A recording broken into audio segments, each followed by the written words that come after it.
Tell us about the tattoos. Shut the fuck up, you little prick. But then I've got the Phoenix. Hey, prick. So I'll take it from Bob every day of the week. Absolute disgrace. I'm sure no one will mind.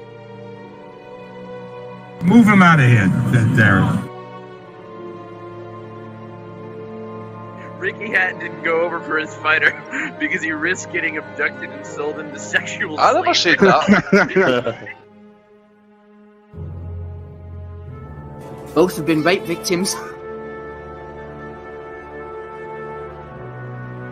I'm not watching Frank Buglioni live on Saturday night. You're out of your mind. Jesus Christ, get yourself a life. He's actually a priest. Yeah. It's because his brother John Fury eye gouged him. What have I told you all this time? He's going to end up sucked out, fucked out, looking for a handout. Boxing, nutters, messenger group. I'm gonna be the king. J-Pump, you know what I'm saying?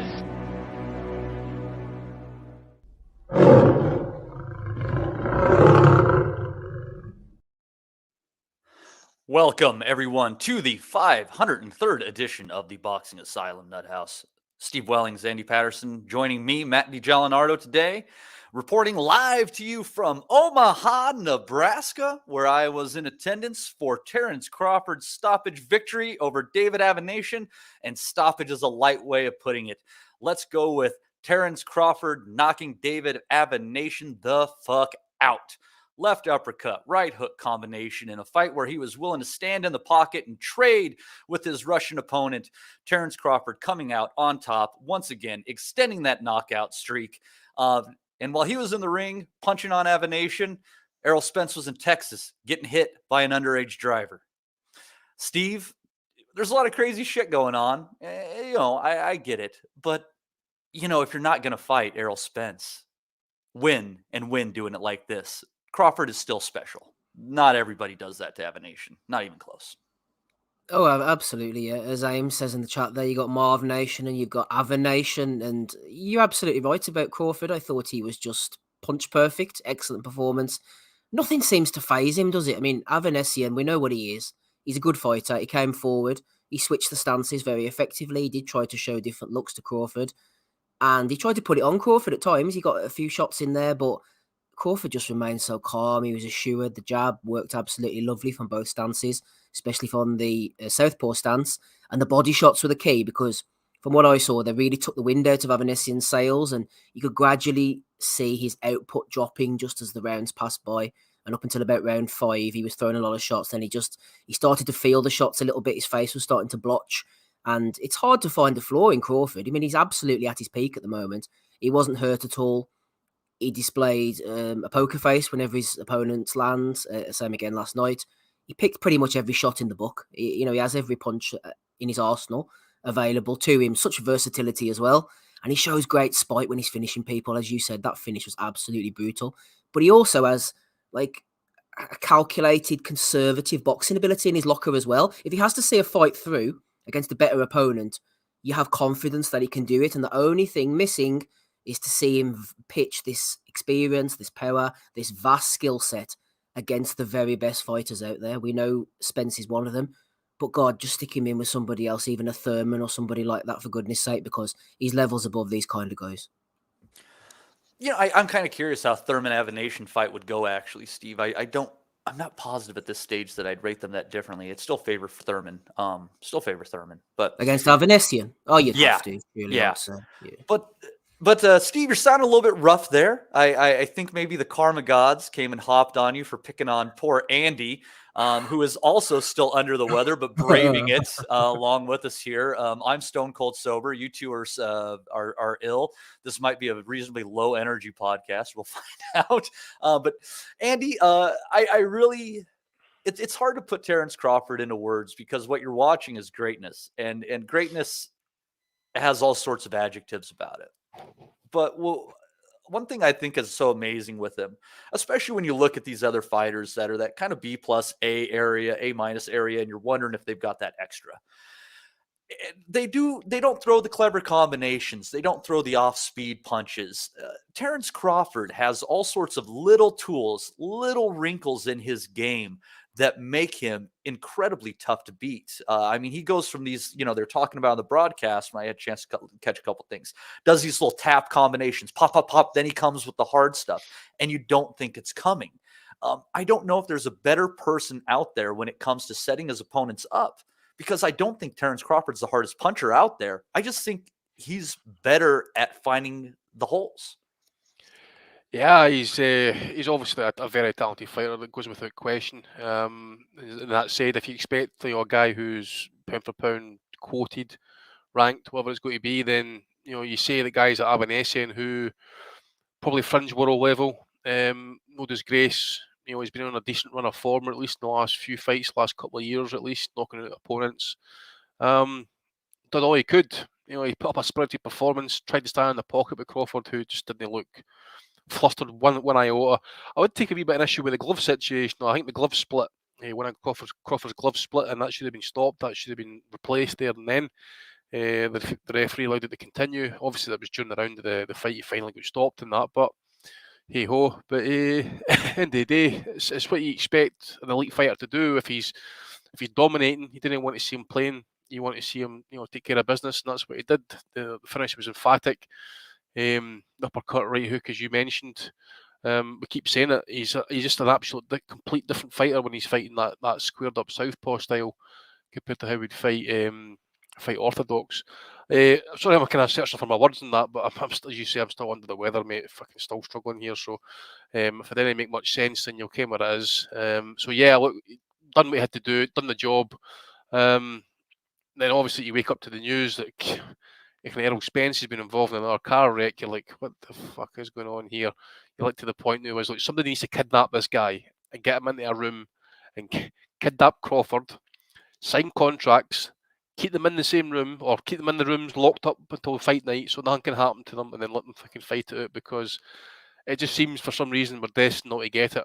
There's a lot of blame, obviously, both sides.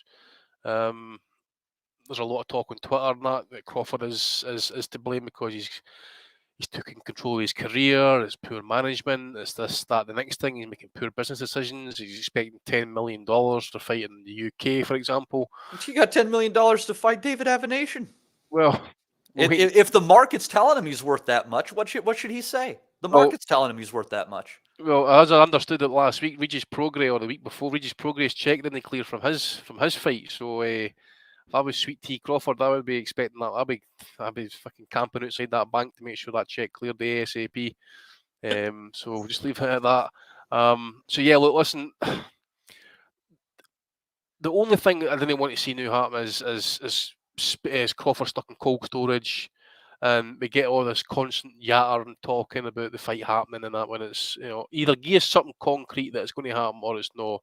Then we can move on. One thing I wanted to mention actually as well, did anybody think that Crawford looked absolutely massive compared to Avanesian last night? I don't know if it was just my tired eyes, but you were there, Matty. It didn't seem that way to me. No. He looked very strong, very, very big for the rehydration. So must have come in at well over 160. He's filled in to be a really solid welterweight. And I think one of the things I like about Crawford and his career, as much as people like Steve dismiss it, is he's just kind of comfortably come up through the weights, building himself into his natural. And it's funny because you go back and you look at his time at lightweight, and before he stopped Gamboa, he had that string of decisions. Your boy there in Scotland, and then Beltran, he decisioned in a couple more, and then he stopped Gamboa, and then he moved up. And I think it's one of those cases where he was a little bit weight drained earlier in his career, and he's just built into this really solid welterweight since then. Mm-hmm. And he feels confidence in being able to go the rounds, put his punches together. Because that's one thing I also was really impressed with him, is he's not he's not a low output fighter. I mean, he's not throwing 100 punches around, but he's always doing something in there. He's moving his right or left hand for the jab. He's sneaking to the body. Crawford, one of the reasons why I think he's so exceptional, Steve, at what he does is there's a lot of people who use lateral movement and box a little bit. But Terence Crawford, when he's using his lateral movement, he's still maintaining control of the fight. He's still using his jabs, still using body shots. And I kind of almost think he really is the consummate boxer puncher at the end of the day. He boxes and he sets up his power so well with what he does around the ring. Oh yeah, absolutely he does. Crawford's a terrific fighter. I've never disputed that. My frustration, which I've said many times on this pod, which continues last night even, is just the lack of names. Whether it's his fault, whether it's Bob Arum's fault, whether whose fault it is, I don't know and I don't care. But those names. He should have them on the record. He should be fighting better opposition with those skill sets. And the Porter fight perfectly exemplifies how good of a fighter he is. That's even more frustrating. Look what he did against Porter. They told him to go out there and finish the job, and he finished a solid guy from Porter and effectively retired him. That's the kind of skills this guy has in his arsenal. So why is he wasting it against that flipping list of guys, your Benavidez, your Brooks, your who's the other fella, Khan, and all this lot? It's shocking. He should be fighting better opposition and showcasing these skills. He could have an absolute litany, a cemetery of names on his record and be one of the best fighters, if not the best fighter of a generation. That's always been my issue, not his skill set. He's fantastic. So is your issue with him or with PBC for locking down all the welterweight talent and not giving him a shot at it? Well, while he was locked away, supposedly, the PBC talent were all fighting each other, and he had his chance back in 2015, 16, whenever it was, to sack Bob off, who he calls a flipping miserly old racist, who he doesn't want to ever do business with ever again, but he was happy to re-sign with him, wasn't he? He's got that fat waster in the corner as well, doing his business for him, frigging Bomac. Just this week, I'll tell you what, just this week, Crawford was on some podcast. I was talking to Joe Kennedy and Danny Young about this last night. I don't know whether it was Barbershop or one of them ones. And they asked him about fighting Spence in Texas in the Dallas Stadium, whatever it is, 80,000 people. And he was like, yeah, that's great. But why don't we go to London and fight in London instead? They love boxing over there. I mean, that's the mindset of this guy. What the hell is he talking about? Go to London to fight Errol Spence? I think he's completely lost the plot, to be honest with you. Possibly. I mean, listen, how much is a fight generally going to, well, just theoretically speaking, I mean, you would think that's a site fee fight, right? Okay, so you're expecting Vegas to put money up, or as Steve says, Dallas Stadium, Jerry Jones is going to probably put up good money for that as well. He likes Broadway type shit, doesn't he? So I guess it has a lot to do with the site and stuff like that. And, saying take that to Loveland is a little bit ridiculous at the end of the day. But I mean, he's had issues as well promoting himself, hasn't he, in the past? I mean, Bob Arum was moaning for ages towards the end. I'm no Bob Arum fan, as you well know, but he's saying, look, he's just so hard to sell. He's so hard to deal with. He has a guarantee. He's bringing that kind of money on these pay-per-views. They're all doing shocking numbers, which I know isn't the be-all and end-all for us hardcores, but money drives things at the end of the day. And they just couldn't do anything with him. I mean, you saw the interview with him, and my God, it was Car Crash TV. You were in the stadium, thankfully. They had I left. He landed the right hook, and I was gone. I was going to sit in the parking lot and wait on people. No, but listen, before that even happened, right, they had Zab Judah. He appeared in the studio with a nice set of teeth and a little sharp suit as the president now of BLK Prime, and he described it as the future of boxing. It's a platform that's going to make the fights that everyone wants to see, and I hope he's right, to be honest. Interestingly enough, I like the way Antonio Tarver and Paulie Malignaggi are involved. They were also involved in this Pro Box TV startup out of Florida. So interesting to see the same money and the same faces floating around, isn't it? I wonder who's behind all of this. But anyway, Zab Judah calls himself the president, and he was interviewing Terence Crawford. And my God, it was like pulling teeth between the two of them before and trying to hype the fight up. I think the women had just fought, that Brazilian woman and the other one, and they were having a conversation. And the point being, he's been his own worst enemy at times, Crawford. That again is a frustration. It's interesting though. So you got the Pro Box TV. That's Roy, Antonio, Paulie Malignaggi. Then you got Zab and a few of them doing this BLK Prime stuff. And I guess away from the fight, away from all this, I think what is interesting, we'll see how it works out, is a lot of these fighters who feel like they were done wrong over the years seem to be wanting to take the reins of the boxing business. We'll see how that goes. You need a really, really big bankroll. And I think about the money that PBC ran through, and it did well for a while, but now they're at the point that they can't get the product out there because it costs too much money, and they can't get the ring guys in the ring enough because it costs too much money. So I think it's a double-edged sword on this. I do want these former top-level boxers heavily involved in the promotional aspect of the sport because I think their experience brings incredible value. But at the same time, you have to have a business acumen. These things don't just fall out of the sky. But back to Terence and people saying he doesn't sell. Guys, I'm here to tell you, he put about 15,000 people into that place in Omaha. And the crowd is incredible. You look around you, and it's not boxing fans. All right? I look around me, and I don't see a bunch of people who are like us, and every Saturday they're watching the fights. No. These people are Terence Crawford fans. And I think Bob's problem is that he is so hell-bent on some of these specific venues, the way that things have worked in the past, that he wasn't able to capitalize on this regional star. I mean, they did a good gate on that. 15,000 seats. The cheapest ticket was $50, and where I was sitting, about 150. On down to the floor, you're in the hundreds and hundreds of dollars. I mean, they pulled in millions of dollars on that gate alone. I don't know how the pay-per-view sold. But I think we need to get away from this idea that fights have to be in Vegas. They have to be at the StubHub Center. No, the fight should go where the fan base is. And if they can make money, that's how it should happen. It's like Alvarado in Denver. As much as he let us down, we were there behind Mike. We love our Colorado athletes. And it's, Spence Crawford's going to have to go to a different place. But I think having Terence Crawford fight in Omaha for basically his entire career, there would have been no problem with it. Everybody could have made money. The people here love him. It's hard to put into words unless you've experienced that environment when he's coming to the ring. It's a different story. They truly, truly love this man.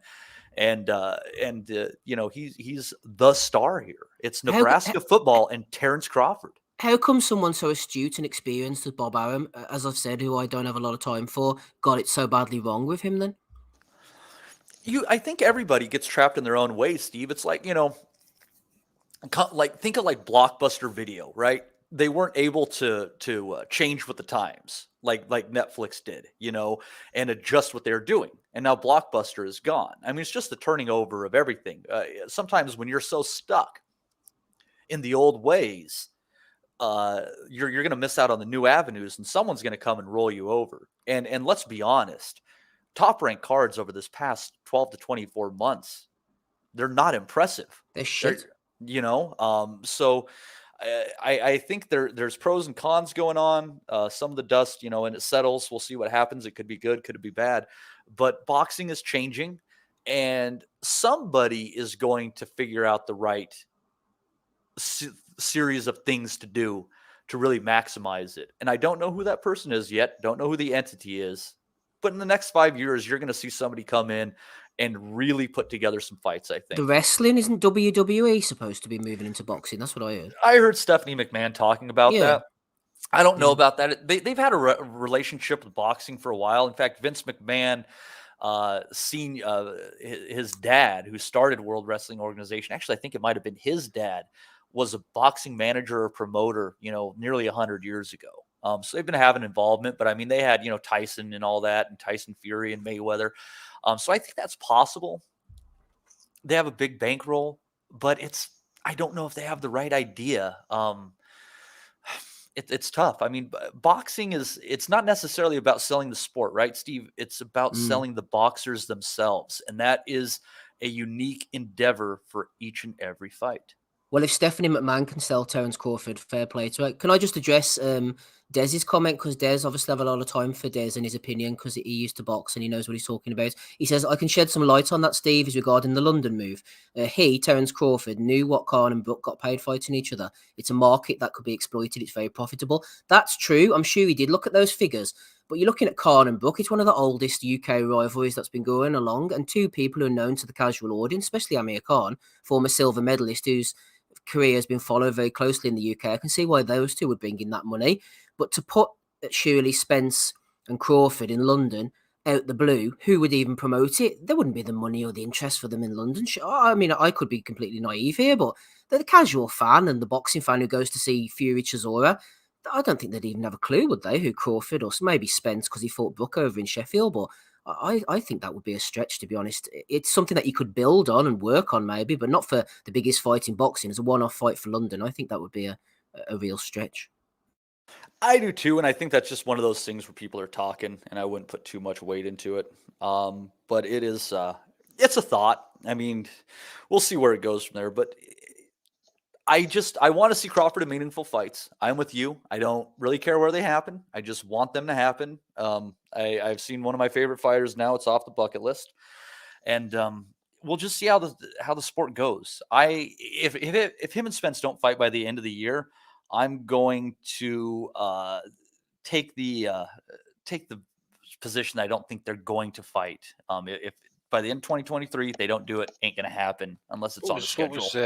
What was Undercard like, Matt? What was that experience like? So yeah, let's go over the Undercard there. Good close bite.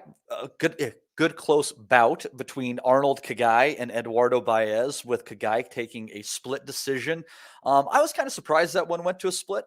I know you caught this one a little bit, Steve. I thought that from my vantage point, I thought Kagai was landing the shorter, sharper punches throughout the fight. But I think it was close. I just don't know if it was a 5-5 fight with the, with that point deduction in there. But Kagai, good enough fighter. I'm not the most impressed out of the Ukrainian bunch. Probably the least impressed with Kagai at this point in time. Did you think that decision was fair, Steve? To be honest with you, Matty, while that fight was on, I had it on my laptop and I was cleaning mold off the ceiling in the in the outside shed, and I think that was a bit more appealing than that fight. To be honest with you, I don't know how the referee could be bothered. I don't know why he didn't just pack up and go home, because that was a stinker of a fight. I don't know what you saw from inside the arena, but my God. The best way I could describe why that fight went the way it went, Steve, is I think that Baez is a tall fighter who doesn't know how to fight tall, and Kagai is a short fighter who doesn't know how to fight short. Yep, that's fair enough. I just think they were badly matched, the two of them.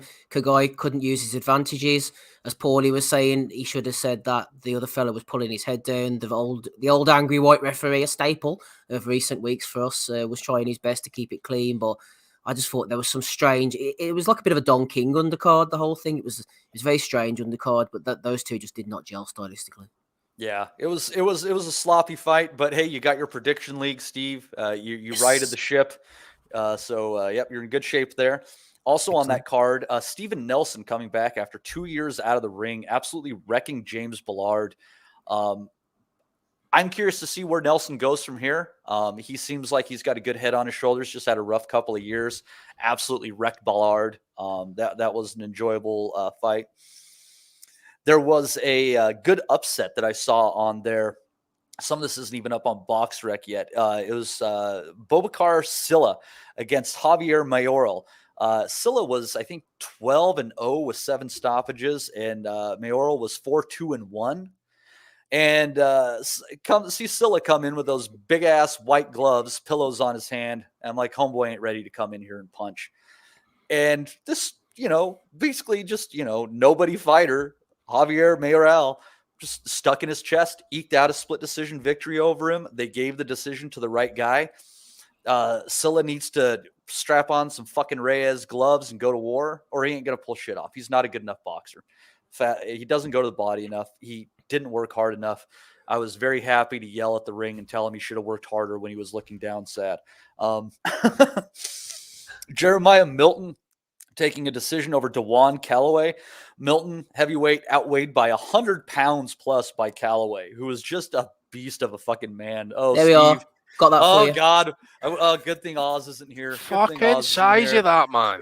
And here's what, look at the size of that guy's body there, Andy. And Milton wasn't going to the body like at all. I'm sitting there like, what the fuck are you doing? It's the biggest target imaginable. Body in case you lost your glove and you have to fucking go fish it back out. Just get stuck in his gut. Size it, man. Yeah, and that was So that was I don't think too much of Milton. I think he's probably going to end up fighting one of the up and coming heavyweights and getting knocked out when he's got a shiny record. That's just my hunch. Chris Cyborg on there, her making her boxing debut, dropped her opponent. Again, 3-minute rounds. She would have finished her as 4-2s. I like Cyborg. She's an MMA legend. That was just a little bit of icing on the cupcake for me, being able to see Chris in there too. I mean, like I said, she's a legend. It's a shame she never fought Rousey. That would have been an interesting fight. But this is the one I want you guys to think about. There was a guy on the undercard by the name of Alan Garcia, and I believe now he is 7-0 with 6 knockouts. And this guy is on my radar. Ooh. He's from Kansas, like Victor Ortiz and Brandon Rios. He's gone out to Los Angeles. He's training with a female trainer. I think I saw her in the corner of Yocasta Valle. Can't remember her name. She seems like a solid trainer, actually. But this guy he's 19 years old. Tremendous ring IQ, tremendous patience, good punch. He's got speed. He's got power. He switches orthodox to southpaw. We'll obviously have to see what happens as he steps up the competition. But what I saw in there was a very confident, poised boxer puncher with incredible ceiling on his career. So remember that. Alan Garcia. Alan spelled like Alan. Alan. I really think this kid is the truth. It was on the the televised portion. But this kid, if I had to say I was impressed by anything outside of Terence Crawford, it was Alan Garcia. So, yeah, keep your eyes out on this kid. It could be, I could have just cursed him. I could have given him the Welling's kiss of death from the American side of the pond. But seriously, I think this kid is the goods. But we'll see. Now, can I just quickly make a comment on one of the fights you mentioned there? Sorry, Matty. I just want to lay reference to the Stephen Nelson fight. As good as Nelson looked, I don't know what you saw from your vantage point in the arena, but James Ballard, oh my God, they're going to have to take this guy's license off him, man. He looked absolutely shit. I'm not trying to be mean here, but he looked like a crackhead who was like rattling, coming off the gear. He was shaking, his hands were shaking, his knees were shaking. This guy could barely stand. It was a mercy when he got knocked out. James Ballard against Stephen Nelson. Yeah. Go back and watch that fight of you might not have seen it from where you were exactly, but on the telly. He looked terrible. Matty reminded me of a former fan's favourite from back in the 90s, journeyman Eric Crumble. Are you familiar with this character? No. Yeah. Well, Crumble is an appropriate name because he ended up after a 13-year career with 0-31. All 31 knockouts, losses were by knockout. 25 in the first round, and 6 times he managed to get to the second round. And I hope I'm not doing him his reputation a disservice, but the word was he was just a crackhead who basically got in the ring and got a few $100 to get knocked out so he could get back on the pipe. And I tell you what, James Ballard looked in shocking condition, man. I'd be worried about him. Oh, I didn't pick that up from where I was at, but I'll have to go back. Go back and watch that, man. He looked terrible. God, now I don't know what to think about Stephen Nelson. He might have just knocked out a crackhead. Who cares? I think he did, honestly.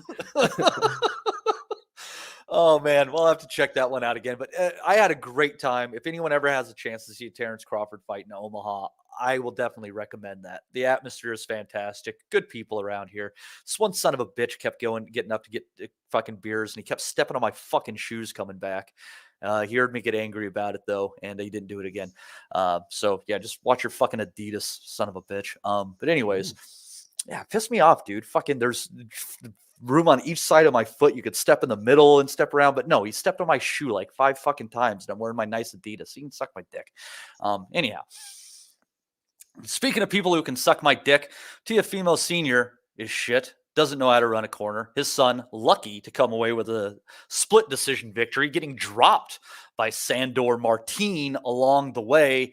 I do feel that he did enough, Steve. I'm not one of those that's like, it's a robbery, because I just thought he was coming forward. His work rate was better. I was scoring his body shots, but it was a close fight, and I don't know where Lopez is at now, because Martin beat Mikey Garcia. So how good is this win? And you're just kind of in this in-between place. But there was a moment, and somebody caught it on the cameras, where Teo was asking the people around him if he has it anymore. That lack of confidence is very, very dangerous, Steve. And I'm worried about where this kid is going. And I think it's in one of those situations where the people closest to him are taking advantage of him. And to maximize his potential, he's got to get away from his old man.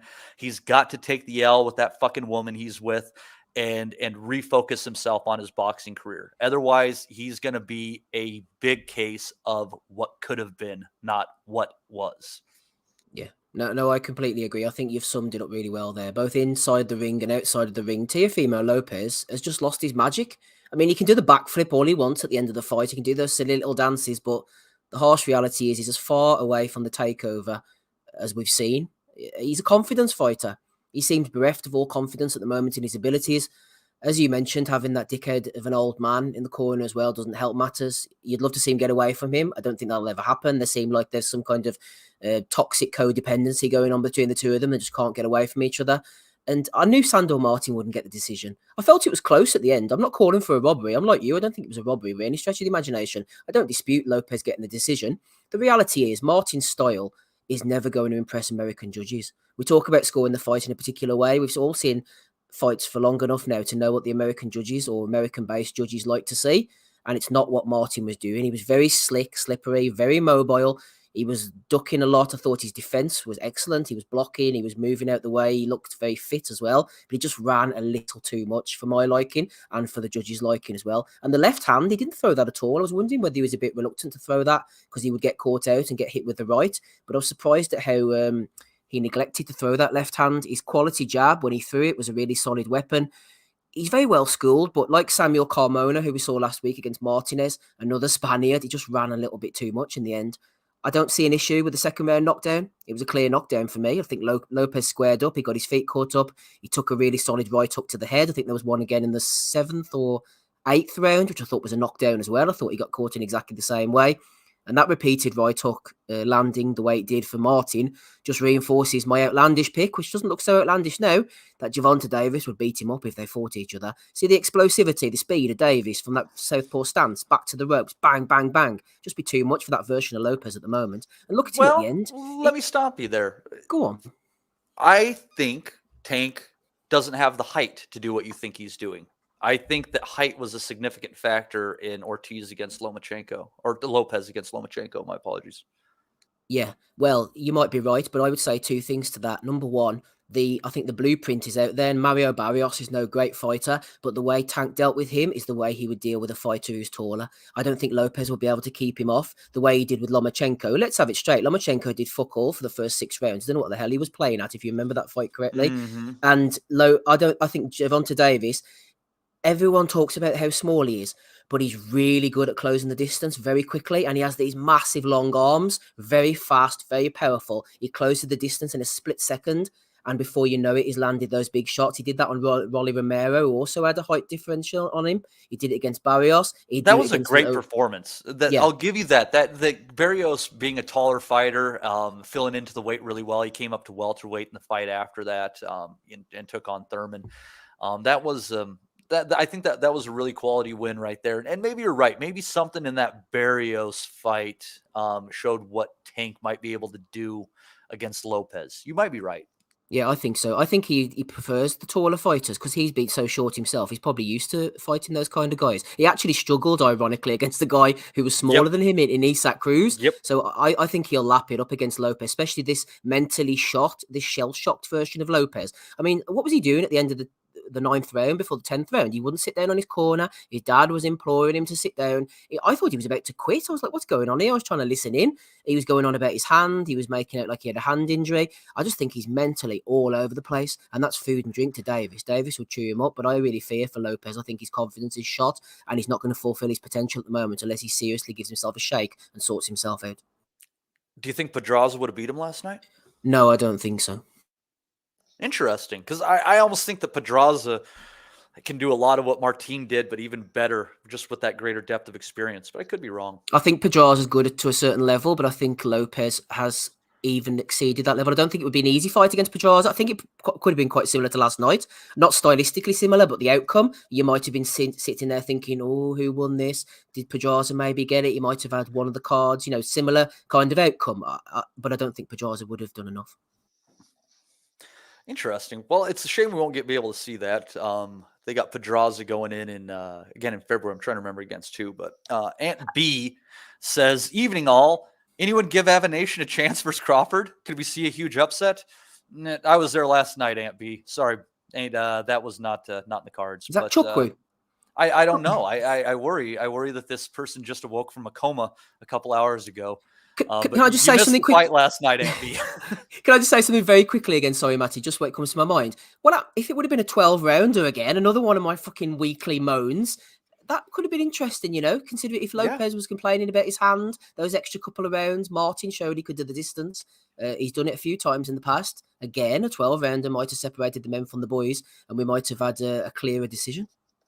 No, I think you're absolutely right. You kind of wonder if you would have just given up or something. Kind of like the way Vitali did with his shoulder thing against Chris Bird. Like, all he had to do was see the final bell and he would have won that fight. That was, I don't know. I don't even want, that was stupid. But we'll see. These 10-round fights, they definitely leave a lot to be desired. Like, I thought Joet Gonzalez against Isaac Dogbe, that would have been great going another couple of rounds, obviously. Top Rank, I don't know what to say about what they're doing. Not wholly impressed. Andy, are you back with us? Yeah, I'm back, mate. Talking about Lopez. Yeah. What'd you think of Teo? I'm sure you have many concerns after that. I've had concerns, mate, since the Kambosos fight. The kid is not what he's made out to be. I had him winning the fight a wee bit. I would say he should have had 2 knockdowns scored against him, not just 1. So he got a wee bit kind of lucky there. But he needs to get rid of his dad. I think that goes without saying, because he'll lose the sooner he goes up against better competition at this weight. He's on to a beating. He's on to an absolute beating. He had no jab there last night. I was listening to, I think it was either Tim Bradley or Andre Ward mentioned, I forget what round it was, and you kind of know I punched that guy, but they mentioned he'd only thrown something like 11 jabs, like the halfway point of that fight. That's not fucking good enough for a guy who's supposed to be a top level fighter. He doesn't move side to side. He rocks himself into kind of distance. That's why he got dropped there last night. He just went in, dropped his left jab basically. It just went straight into punching distance and got caught by a check right hook. Then he goes. Doesn't cover his head, doesn't cover his chin. He seems to just kind of rely exclusively on his speed and his explosiveness and just trying to kind of like walk into distance and use that power. That's fine if you're still going to be fighting at 135, but you're up at 140 now with some fucking big dogs who are fucking they're serious fighters up here, by the way. And if he doesn't start kind of putting it all together very soon, it's going to unravel for him. It's going to unravel for him pretty quickly. His dad, he's no. I know Tim Bradley kind of bigged up his dad a wee bit there last night, saying like you've not got the jab. But his old man was then saying, like, you got this. Come on, man, knock him the fuck out. That's just not cut it anymore. It's not advice. It's not advice. I mean, he is a supremely athletic fighter. He's got all sorts of talent, speed, power, and reflexes, all these things you could see, Andy, but he doesn't have the corner to offer him a game plan. We've seen what happened when you give this athlete a game plan. He executes it, and he executes it well. His dad doesn't know fuck. There was no cutting off the ring last night. He was following Martin around. There was no cleverness to how he was setting up his shot. He was trying to do it the same way over and over again. This guy needs a new corner. Like, I need a joint right now. I know.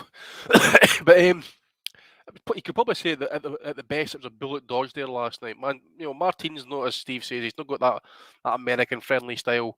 It's going to have to be an absolute schooling for Martin to get a clean decision there last night.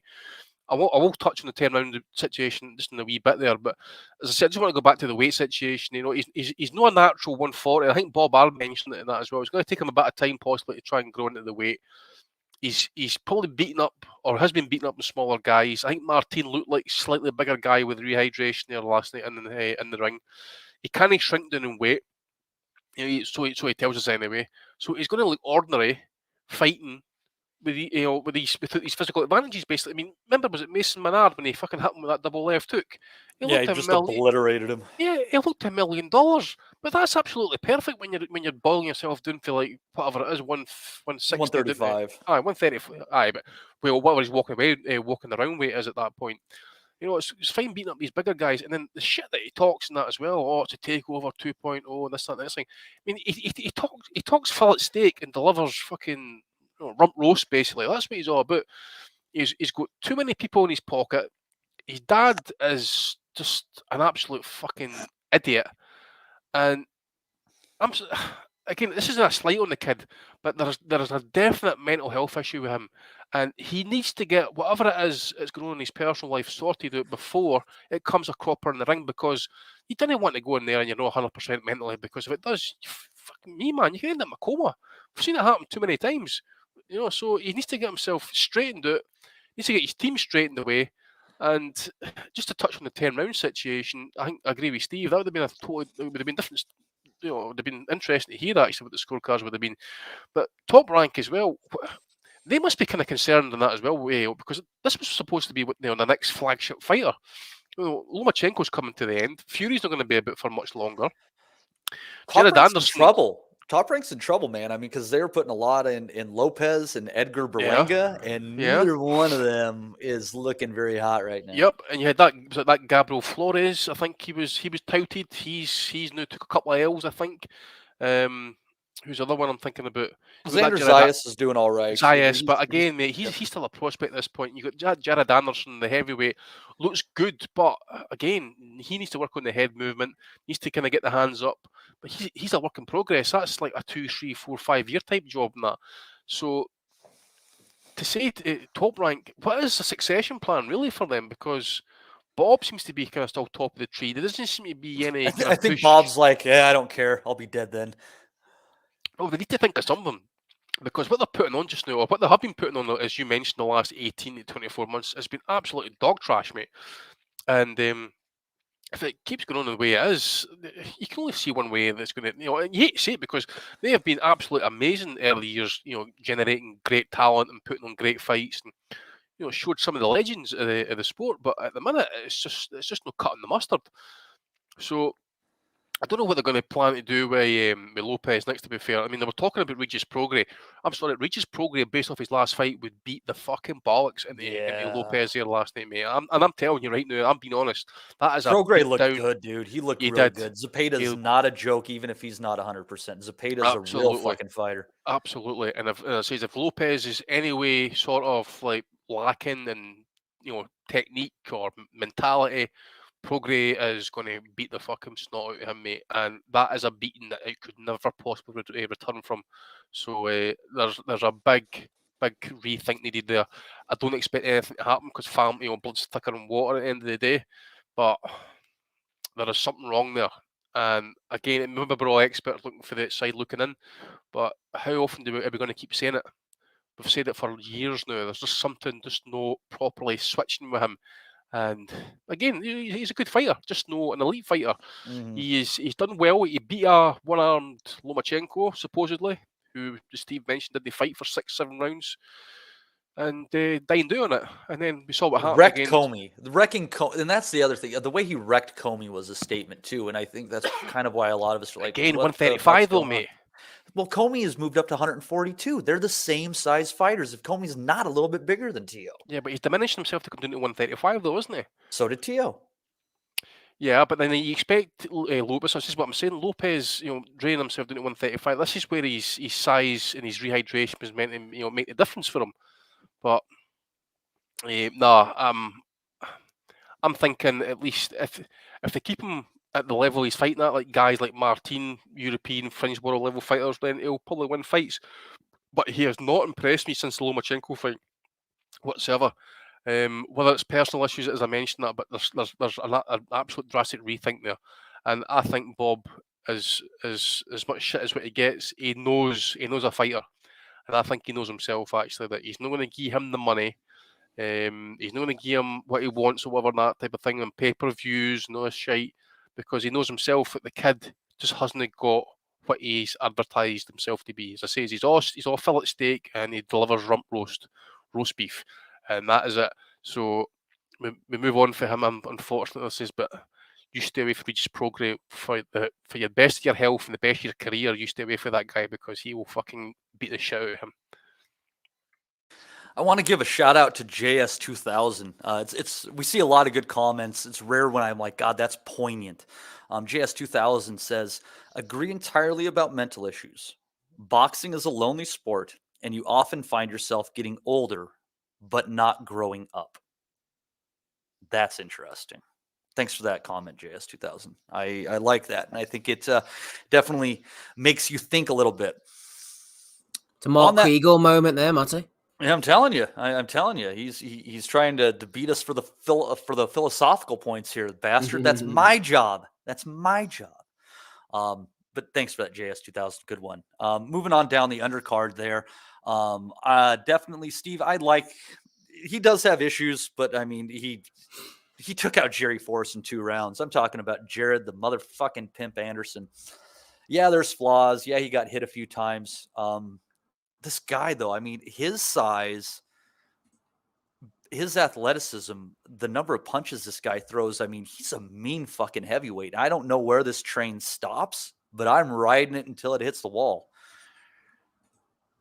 Yeah, Jerry Forrest is a decent fighter. We mentioned this last week, actually. He went to a split decision with Jermaine Franklin, who we've seen since doing pretty well. He's gone the distance with, I think he had a draw with Gilles Zhang, obviously, when Zhang had those renal problems. So basically, he's a tough enough nut. And for Jared Anderson to get him out there in 2 rounds is a bit of a statement. And I heard Anderson was calling out Dillian White the other week. So that's good. I like that confidence. We need to see him stepping up now and see if the power's real against guys who are going to show a bit of resilience, a bit of resistance, and that second round stoppage is definitely a statement against someone of Jerry Forrest's caliber. He's not the greatest fighter in the world, but he's a solid gatekeeper. Went 10 rounds with Pulev recently as well. So yeah, let's see. Anderson is what was it again they were saying in the broadcast? Tim Bradley has these double stamp prospects or something they kept on referring to throughout the broadcast. So he's number 1 double stamp prospect. And I think, was it Tiger Johnson or Xander Zayas or somebody is number Xander 2? Zayas is on there. Yep, I think Xander number Zayas 2, was yeah. 2. Yep. Mm-hmm. Yeah, and they were a little critical of Xander last night, kind of segue in there too. I don't know. It's so hard rating these fighters coming up, but I mean, at least when it comes to Jared Anderson, Steve, at least you say what's clearly there is power and athleticism. We know that for sure.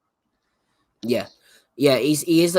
Well, he might not be on the smaller side. Sometimes you look at these guys and the guy's a bit small for heavyweight, and he turns out to be like 6'4", something ridiculous. Such are the size of the behemoths these days. But Anderson, he's definitely got the skill set. I think they'll probably keep him ticking along until the big guns start to drift away and the belts become split, and he can maybe pick up a Bob Staple, a WBO or something like that, rather than throw him in against the likes of the Furies or the Joshuas or try and push him too fast. I think they'll do something like that. He clearly likes a good ring walk as well. I didn't see Zayas and I didn't see Keyshawn Davis. I did see the preliminary portion of the undercard, but as for the others, you might want to say a bit on Davis and Zayas because I couldn't get hold of them fights. So yeah, I caught both of those. What can you say about Juan Carlos Burgos? I mean, he's one of the most durable fighters around. I would venture to say I think Keyshawn Davis probably came as close to anyone has in recent memory of stopping Burgos. This kid's the goodzo again. I mean, he's another one of Bradley's top prospects. I agree 100%. He puts them together. He's got sound defense. He's got pop. Just a lot of quality things to say about Keyshawn Davis, and I'm waiting for that next step up. I think what would have been interesting again, Top Rank having these short round fights. I think if it was a 10-rounder, I think you might have been able to get Burgos out of there. And that's kind of where I'm sitting on it in my head because that's a statement. I was truly impressed with him. I have a hard time. It's just, and he's 135 pounds too. I mean, he's going right into this stacked division, and I think he plays very well. So, just looking forward to Keyshawn staying active. He only has 7 fights, and he beat Burgos, and that's incredible. Yeah, he needs to stay active. He likes a pull out, doesn't he? He's a bit like not Steven Nelson as such, but I know he has pulled out of a few fights, Davey. So hopefully that's not going to be an issue going down the road, and it's just kind of growing pains. Yeah, optimistically. Xander Zayas below that looked good. He didn't look his best, letting his opponent get the distance with him. He landed some good combinations, ate a few punches. Something that Bradley was harping on, and coming back to what we saw from Crawford, is he didn't show variance on the speed of his punches. So his opponent was kind of aware of what was coming, so they could kind of prepare for it. Still a lot to like from this guy. He's so young. I don't think he's 20 years old yet. Might be just 20. You got to think that he's going to be a player at 154, 160 in the coming years still. The guy's skilled. But yeah, it was, again, not a tremendously impressive undercard.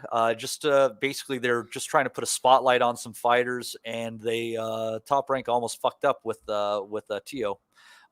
So what did you see before that, Steve? I didn't get to catch anything prior to the telecast.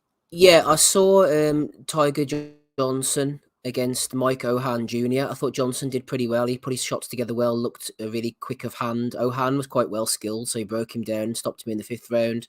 Damian Kneiber, he's like a big Polish heavyweight, a bit of an Andrew Galotta type, went in against Emilio Salas. Kneiber was quite stiff, threw very wide shots, and technique was lacking a little bit, but he might be the Adam Kovnacki replacement, kind of sell out the American, what is it, Chicago and New York, wherever they stick them in. So yeah, he could be like a Polish fan's favorite, but he's not really going to be going anywhere. Maybe more of a Pavel Volak than anybody decent. And Joe Ward beat a French guy called Frederic Julan. Joe Ward, he laboured a bit, to be honest. He hasn't really hit the heights as a pro at all. I remember him, I've said many times, back as an amateur, Irish senior, 17-year-old, came up, beat Kenny Egan, who was 10 times national champion at that point.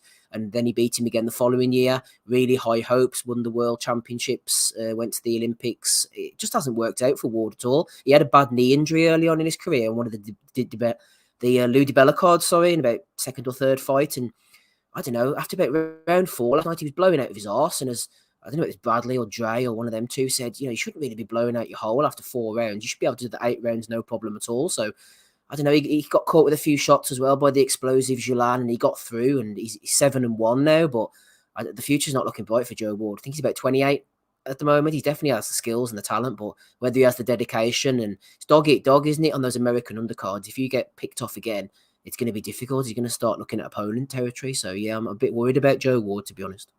Well, and that knee injury he had in his debut fight, that's, you got to worry about his legs and how that could come into play. I mean, that's got to kind of affect his mobility in the ring a little bit. Yeah, absolutely. So, yeah, well, we'll see where he comes up. You're speaking of the Polish guy, back kind of where we were talking about regional fighters. Think about how much money they made off of Tomas Adamek fighting in New Jersey at that Prudential Center, fighting mostly bums, like it can be done. You got to find the right audience. So that's why I don't take Bob's statements that well. I'm like, well, maybe you weren't trying hard enough. If they can make Thomas Adamek a big name somewhere and you can't make Terence Crawford a big name somewhere, it might be your fault. But anyways. Adamek was class back in the day. His 2 fights with Paul Briggs are 2 of my favourite fights of that era, man. I thought he was a really good fighter, and him and Briggs just absolutely gelled perfectly. Good fights. Past as well. Punches on the past, we've done that. Yep. Cunningham fights were good too. I don't think he should have won either of those, but he won both, if I recall.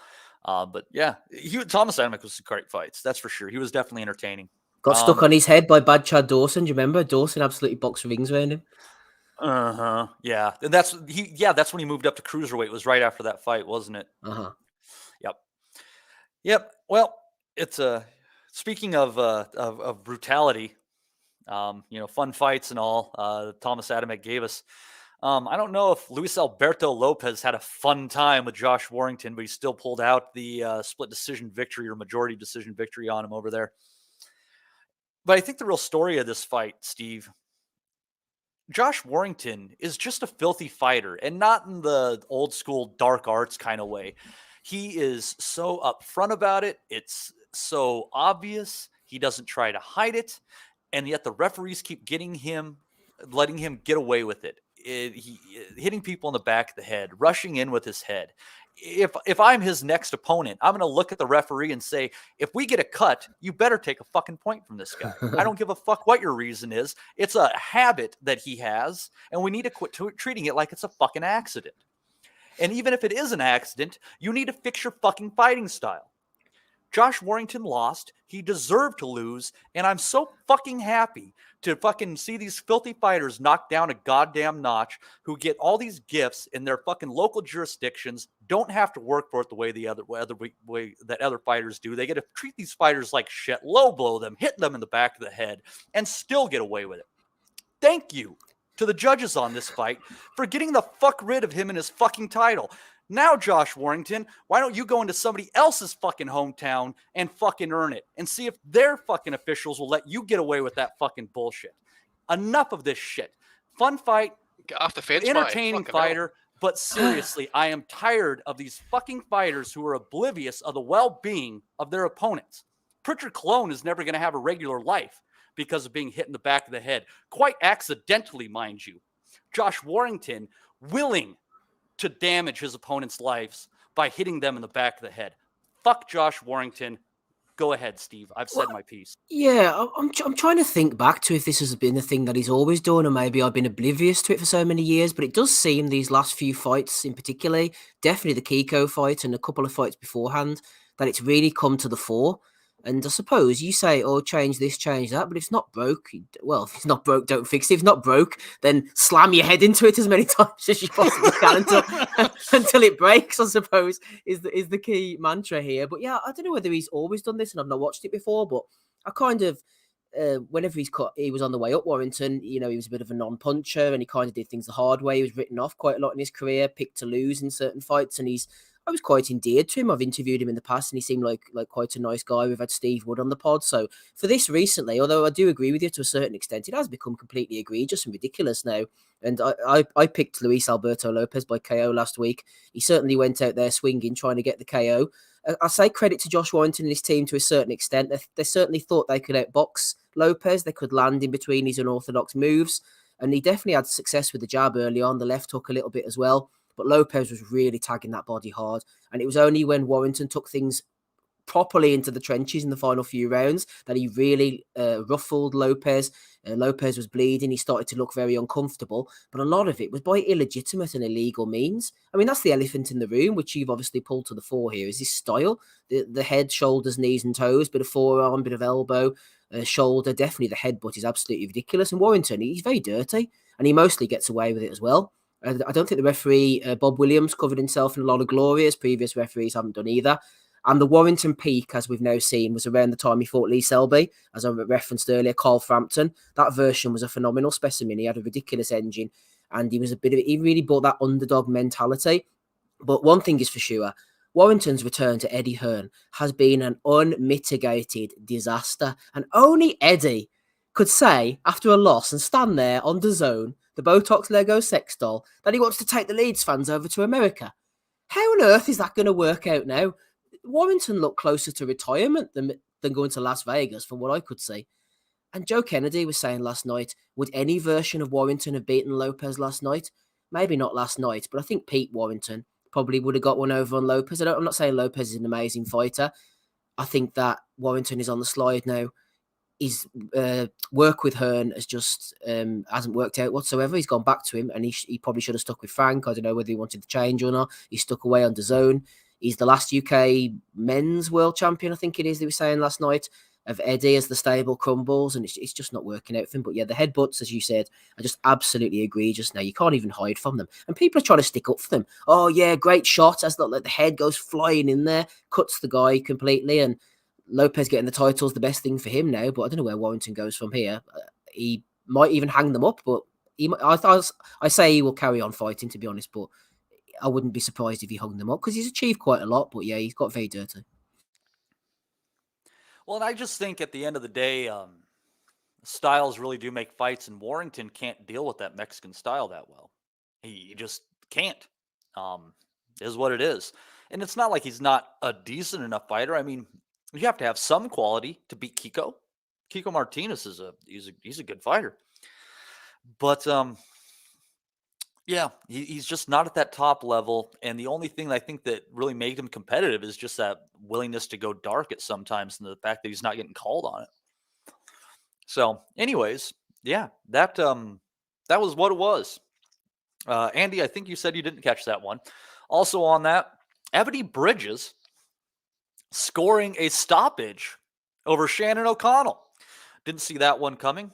Eb's looking good. The better 1-2s, becoming a better inside fighter, getting low, throwing some good overhand rights. I'm definitely seeing progress in her game. I still don't know that she's one of the top fighters in the sport. But she is getting better. I would definitely take her to beat Shannon Courtney in a rematch cleanly. But I'll tell you what I think is going to end up happening, Steve. Just a hunch. I think they're going to be trying to build her up a little bit more over the next year and working Sky Nicholson's resume. And I think you're going to see Ebony Bridges against Sky in Australia, which would be a good money fight down there. Both should make mid six figures. Well, yeah, good power to them, I suppose.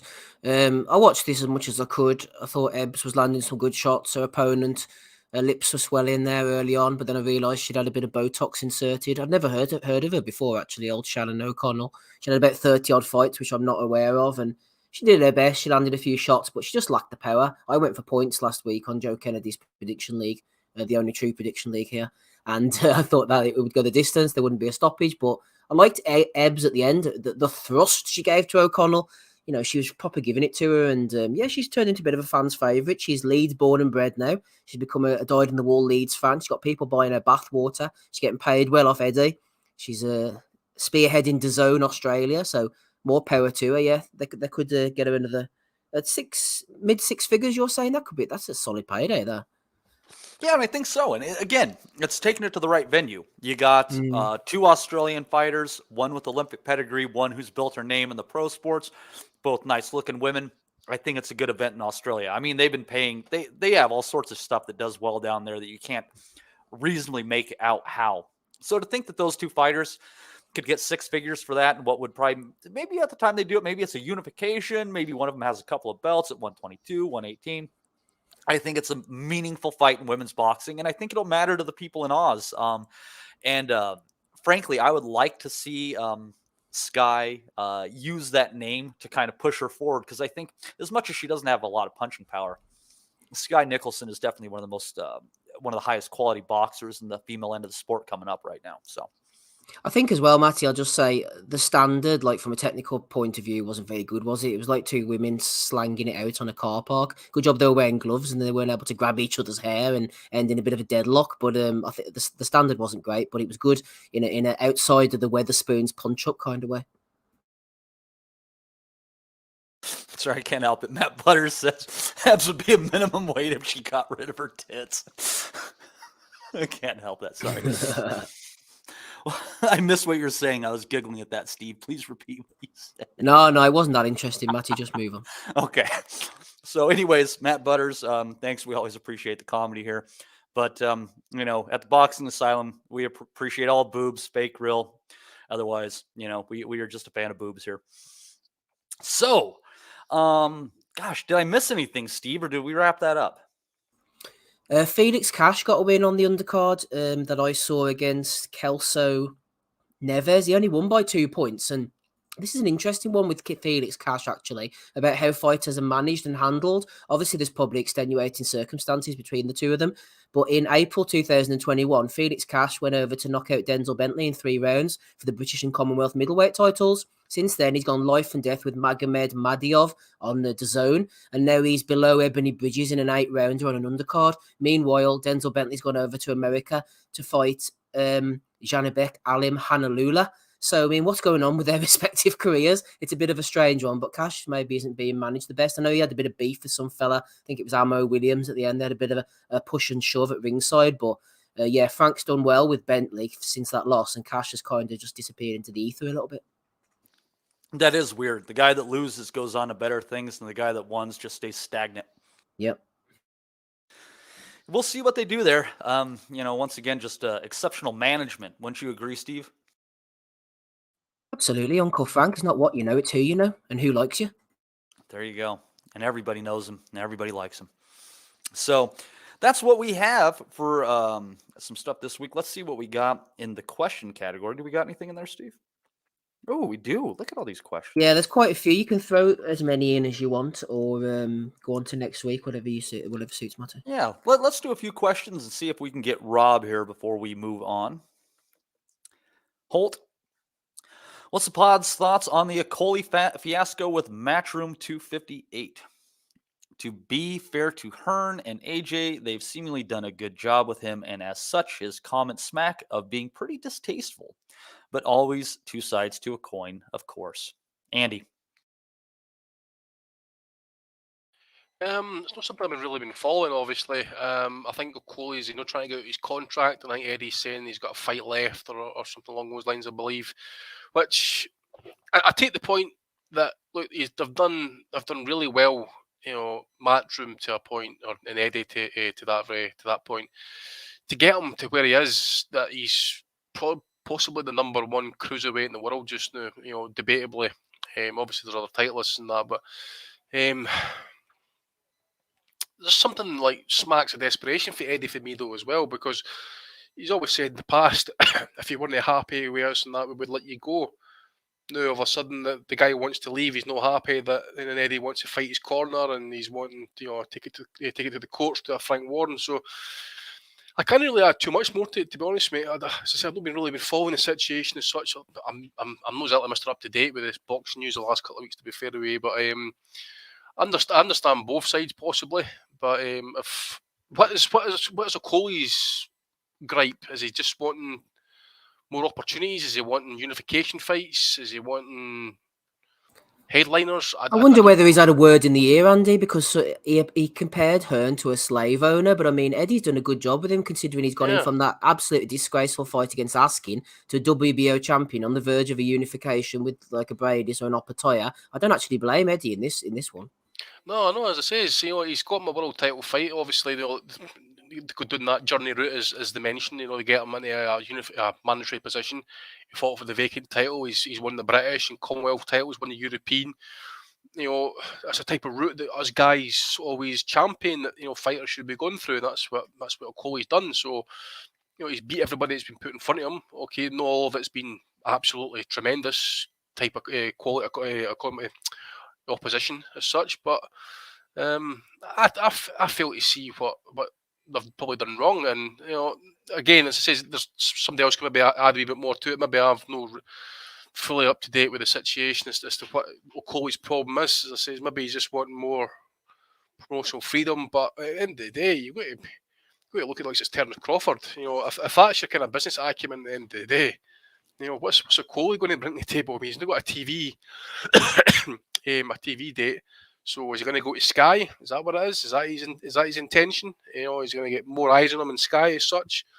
Eddie's going to kind of go in WWE there last night, obviously, kind of like boxing and then the football and then the boxing back on again, that type of thing. I just think if Eddie was still on Sky, I don't think this would have been an issue. Actually, to be fair, I just think possibly some fighters now are at a point in their careers where they're wanting. So much probably the bigger paydays. Obviously, that's probably part of the case in that as well. But I think maybe some are wanting some legacy fights. Wanting unifications. I don't see how the fight against the street. Well, obviously, Opataya's got that broken jaw, but so he could be out for an undefined period. But I don't see why they can't make some of these unification fights. But especially with that French guy as such. But again, it's just going to come down to money at the end of the day. But and obviously as well, if his situation is with his management team, it's 258. So that's Joshua's company, isn't it? So yeah, I take Hulk's point, but again, I'm not fully up to date as to what he said. That smacks of him being distasteful. If anything, I think he's possibly been a bit. What's the word I'm looking for actually in my haze here? Not disloyal either, but because there's no loyalty in boxing at the end of the day, but a bit underappreciative, shall we say? Because if it wasn't for really Eddie and Matchroom as such, I don't think he would really have been in the position or certainly had the opportunities that he's had anyway. In that, so he's British, Commonwealth, European, and now world champion. So it's not to be sniffed at, like. Well, Steve, I go to you for your thoughts on this one, because this seems like a British issue, and we have enough problems over here, man. This is you.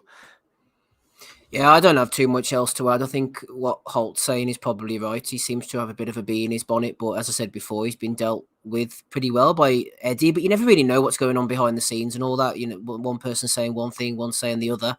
Okolie has a lot of business outside of the ring. He's always doing something. I know he's bought a book out. He's a bit of a rapper. Just needs to stay active, really. He's got a very effective style, especially under Shane McGuigan. He's made him into a much more offensive fighter. He's got a lot of power.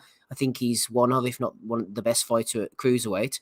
And he just needs to. This is the last thing that he could have that he needed for his career was a stop-start issue. He just needs to be active, defending that WBO title, looking for unification, and eventually moving up to heavyweight. He's ditched the Henry Akinwande style, and he's a lot more pleasing on the eye. So I think it's an unwelcome distraction, whatever's going on, and they need to sort it out straight away. All right. Brendan Hawk. Liam Williams versus Denzel Bentley was being hinted at by Bunsey. Both former world title challengers, but both vulnerable. Too good for British level and below world level in what would be a real crossroads fight. Who do the lads think wins? Andy. I don't know, 50-50. I would say probably at this point, I'll maybe side with Bentley on points. I think Williams is possibly at that point in his career now where he's had his moment. Come up short in a couple of moments in that as well. So I'll say Bentley wins on points. Yeah, I think I kind of lead that way too, just based on current form. I'm kind of thinking if you're going off of experience, I think you'd have to go Williams. But current form, I'm thinking Bentley. Steve? Yeah, definitely Bentley for me. I've never been that fussed on Williams. He's a good fighter up to a certain point. He's shown his toughness against Andrade and Eubank, and he was supposed to come on the pod ages ago and never turned up. And Bentley's been on twice, so I'm going with Denzel, definitely. He was supposed to be on the pod and he didn't come on? I think it was him. What a fuck.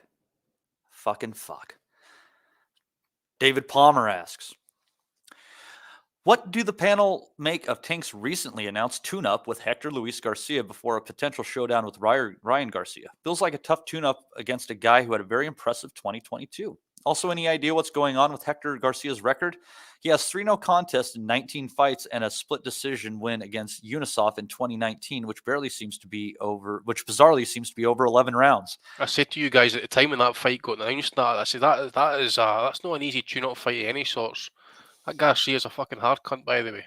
Yeah, and I can't answer, David, the last part of your question, but let me say this. I think this is a really bad tune-up fight for Tank, not only because Garcia is a quality operator, and you never know, but also, Steve, I don't see what Hector Garcia brings to the ring that's going to mimic what Ryan Garcia brings to the ring. And if I was looking for a tune-up opponent, I think I'm going to look for somebody that shares some things in common with my... He's a southpaw as well, isn't he? Uh-huh. Yeah. I don't know, Steve. It seems like a bad choice.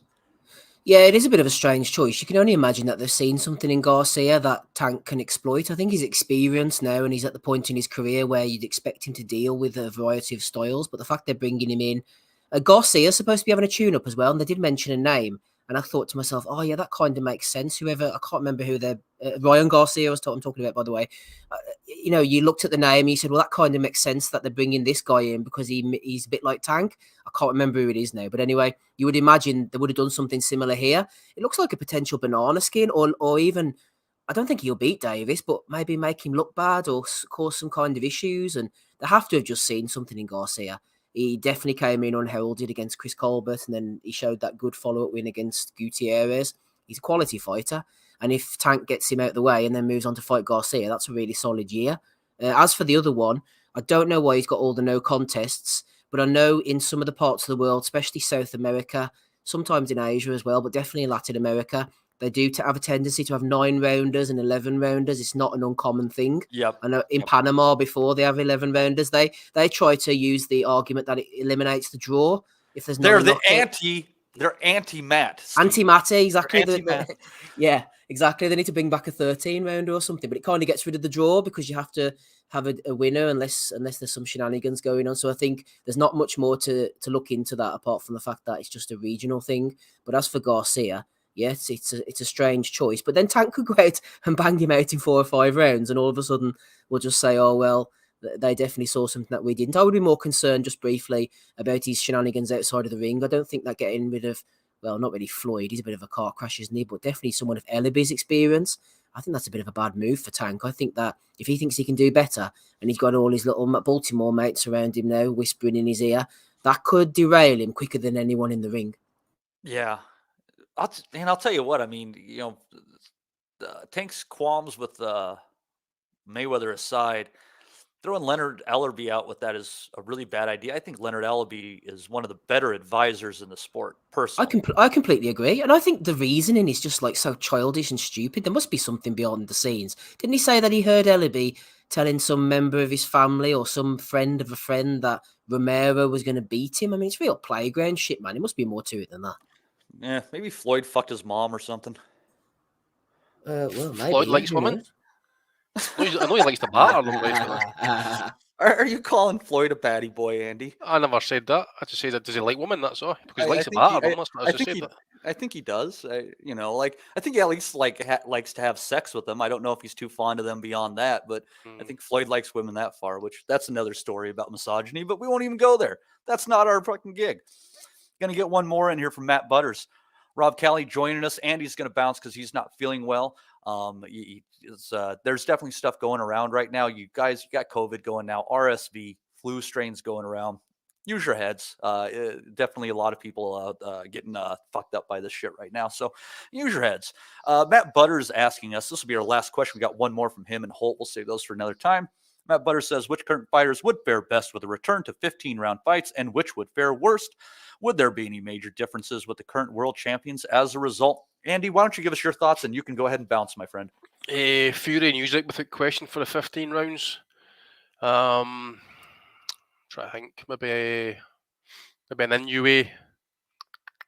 Fuck, how would you know with Inoue in the 15th round? Yeah, you got to get past 6 to know. This is it, man. This is it. Just need to start throwing some names out there. You know who I think would have been a good trial horse in the 15-round fights. I still say Derek Chisora would have been. He wouldn't, again, not a world champion, but I think that he would have been a great gatekeeper type. Yeah, was that Derek Chisora or War Chisora? Sake, you're a sick man, Matty, man, putting an extra 3 rounds onto his fights. The fellow be in a coma. Probably Bivol and Baterbev, possibly. Consider how good they definitely Bivol, yeah. Yeah. Yeah, I'm trying to think of some people that consistently go to decisions and don't seem like they've burned up too much towards the end. Like they could go a little bit further. God, that really. The question was it current champion? Sorry, current fighters. Yeah. I think Canelo could go 15 still. He seems. I was going to chop him in there as well, but if we're talking like prime for prime, I would need to put Golovkin in there possibly as well. 15 rounds, but again, he's not at his peak anymore, so maybe drop him out of there. I'd say quite a few fighters could do it, but at what quality level? I mean, last in the 15 and being able to get stronger and still compete in the 15, Allen, Norton, Holmes, is 2 completely different things, isn't it? I mean, we've seen Canelo mentally quit, as I said before, against Bivol over 12 rounds, whereas Bivol looked like he was getting stronger against Gilberto Ramirez in that 12th round and could have easily done another 3. So it depends on what state they are to do those extra 3 rounds. Stephen Fulton. Yeah, he could, yeah. Yep, he goes 12. Yeah, he doesn't. Brandon Figueroa. Can he make weight? I'll tell you what. As much as we don't like him, Ray Vargas could go 15. He's got the perfect style to not burn up the Jets. He really does. Could you imagine that? Fuck. Man, listen, I'm questioning life just now in my current condition. Didn't he fucking make me question life with 15 rounds of Ray Vargas, man? That's rough. It's only 9 extra minutes of Ray Vargas, and you're saying it determines your willingness to live. It would, mate. It would. Absolutely would. Rob, welcome to the show. Who are you thinking would be a good 15-round fighter from this era? Bud, I reckon. Bud Crawford. Anthony Joshua. I think that's clear and evident to everybody. He'd probably get his third win in the 13th or 14th round. AJ, Badu Jack, a guy who guaranteed to make the final bell each time in the form of a draw. I think he could probably do it a few extra rounds. Keeping it current, Josh Warrington. I think if that had been a 15-round fight last night, he would have been coming on as favourite down the stretch. But you're needing to be like super fit, super gas tank to go 15, man. It's grueling as it is. I think the 15-round fights were at a time where PEDs weren't as fucking prevalent. I think 15-round fights these days would be fucking extra dangerous, like, being honest with you. Chance to sustain more punishment against juiced up robots. I don't think I'd be for it. But any of the top fighters in this era can generally operate in a different era. The extra 3 rounds definitely makes a fucking difference. I mean, you're talking about the time span between 15 rounds and 12 rounds. being the norm. If the first Leonard Hearns fight had been a 12-round fight, Thomas Hearns would have won. History would have been changed. But the 15, that extra couple of rounds down the stretch was the difference for Leonard getting the stoppage. So things changed a lot when it went to 12-round fights, and I've no objection with it, to be honest with you. I don't like this element of fucking 10 rounds creeping in. I think we're going to get down to kind of, if we keep going this round, we're going to end up with 8-rounders as world title fights pretty soon. Like, so I'm not really with it. I'd like to keep at the 12. I hear that. Cedric Sniff said Calzaghe would have done 15 easy. I agree. And I 15 against who though? Do you know what I mean? Yeah, that's a good question. But I'll tell you, Rob, you know what fight I think would have been super tasty? I mean, obviously ears don't match, but I think him and Bivol is a fun fight. I think that's a really fun fight.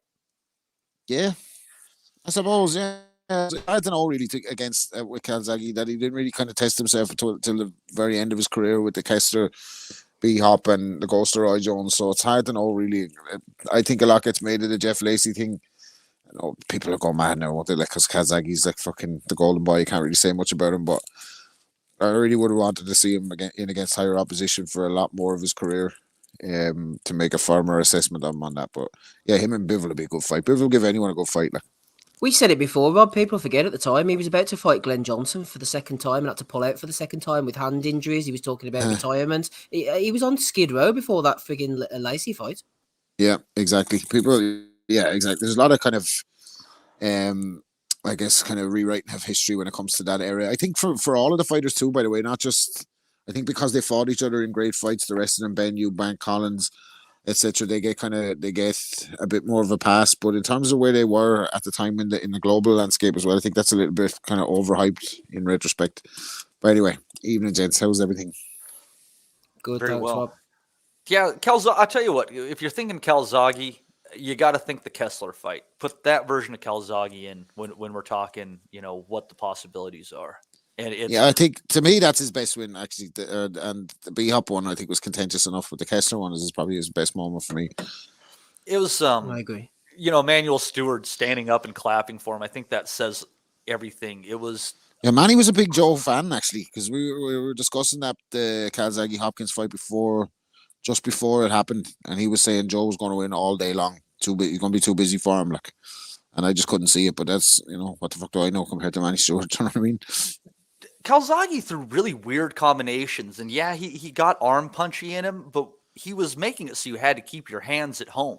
He was a really good fighter, hell of an engine. Again, you're talking going to the 15-round discussion. That guy had a motor. What a fucking motor on that guy.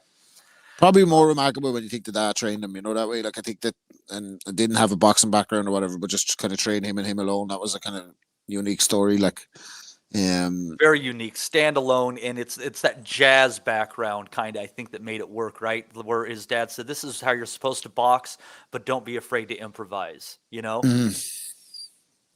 Yeah. So yeah, rest in peace, Enzo Calzaghe, top man. Yep. God bless him.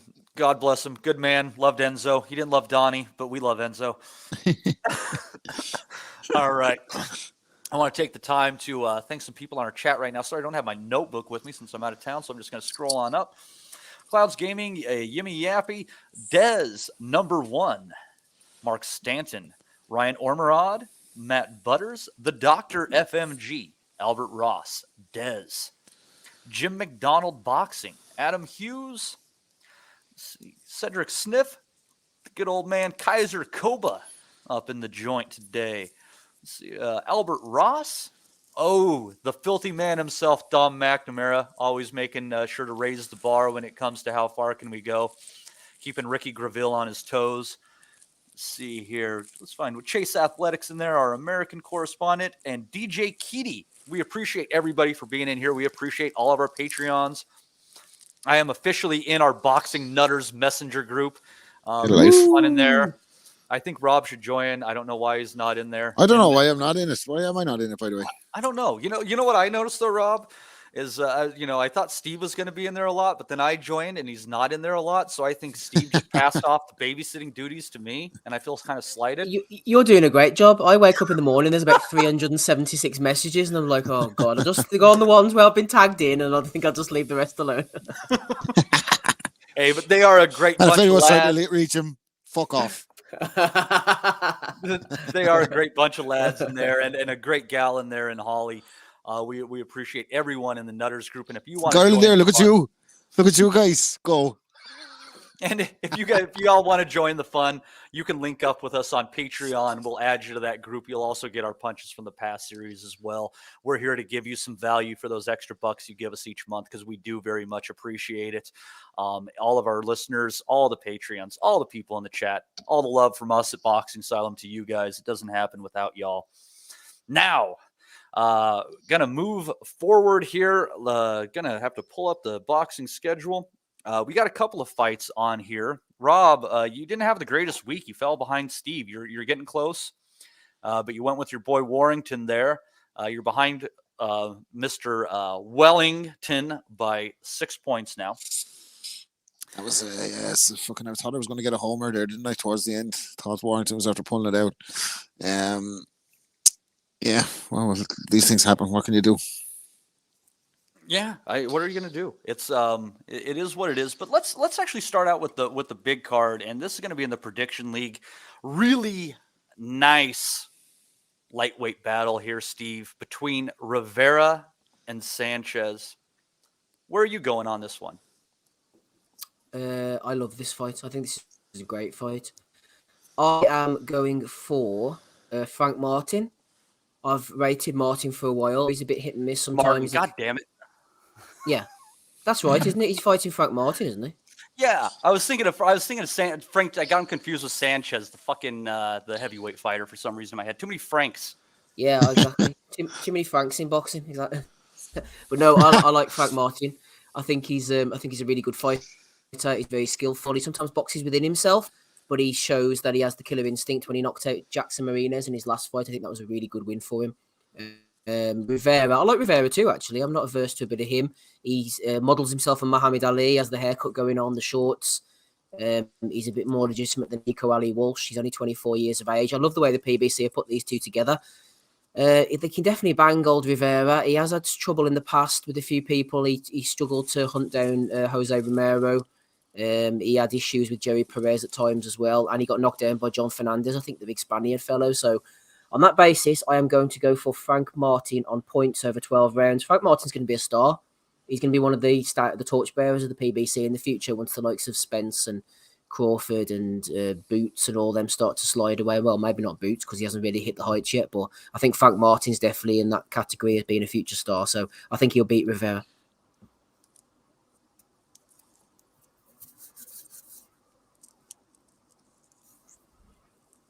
Steve, do you think he's going to stop him, or do you think it's going to be a decision? I think it will be decision. I think he'll box conservatively. I think he's got the power to stop him, and Rivera likes to walk onto a shot, so I would not be surprised if he stopped him, but I think he's conservative by nature, and I think he will not coast, but I think he'll box within himself at times and be wary of Rivera's power, and Rivera's no mug, so I think Martin on points. Martin on points. You know, the only thing that's keeping me from going for Martin on that is being a southpaw. My curiosity when it came to Rivera was always more about the straight right hand, and feeling that, I don't know, Rob, like Michel Rivera has a very good jab, but it's not a dynamic jab. He doesn't change the pace on it. He doesn't do the up jab. It's all the same jab over and over again. And I get this feeling that somebody with a good punch and a good background is going to time him and spark him. Do you think that Martin is the guy? Yeah, you just took the words out of my mouth there. Martin is my favorite Martin behind Charles Martin and Sandor Martin.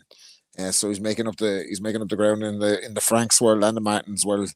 I think Martin is going to stop him. I'm going to put it at around 9, probably with a counter, or just kind of start to take him apart as the second half of the fight comes on, along with cleaner shots. But I think it's a good fight, a good scrap.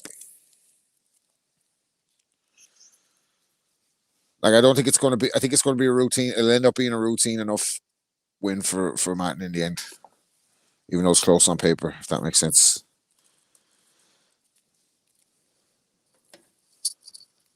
Am I gone?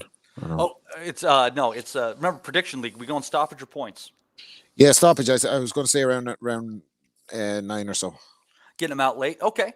Yeah, I get that hunch too. I think that the stoppage is in the cards for him. Like I said, I just see Rivera getting tagged with the right hand over the top of that jab. Whether it's a hook or a straight right hand, it's going to happen one of these days. It's just too, as quick as it is, if it's coming at the same speed every single time, you're going to eventually get it, and unless he's got some extra tools that we haven't seen yet, just get the hunch.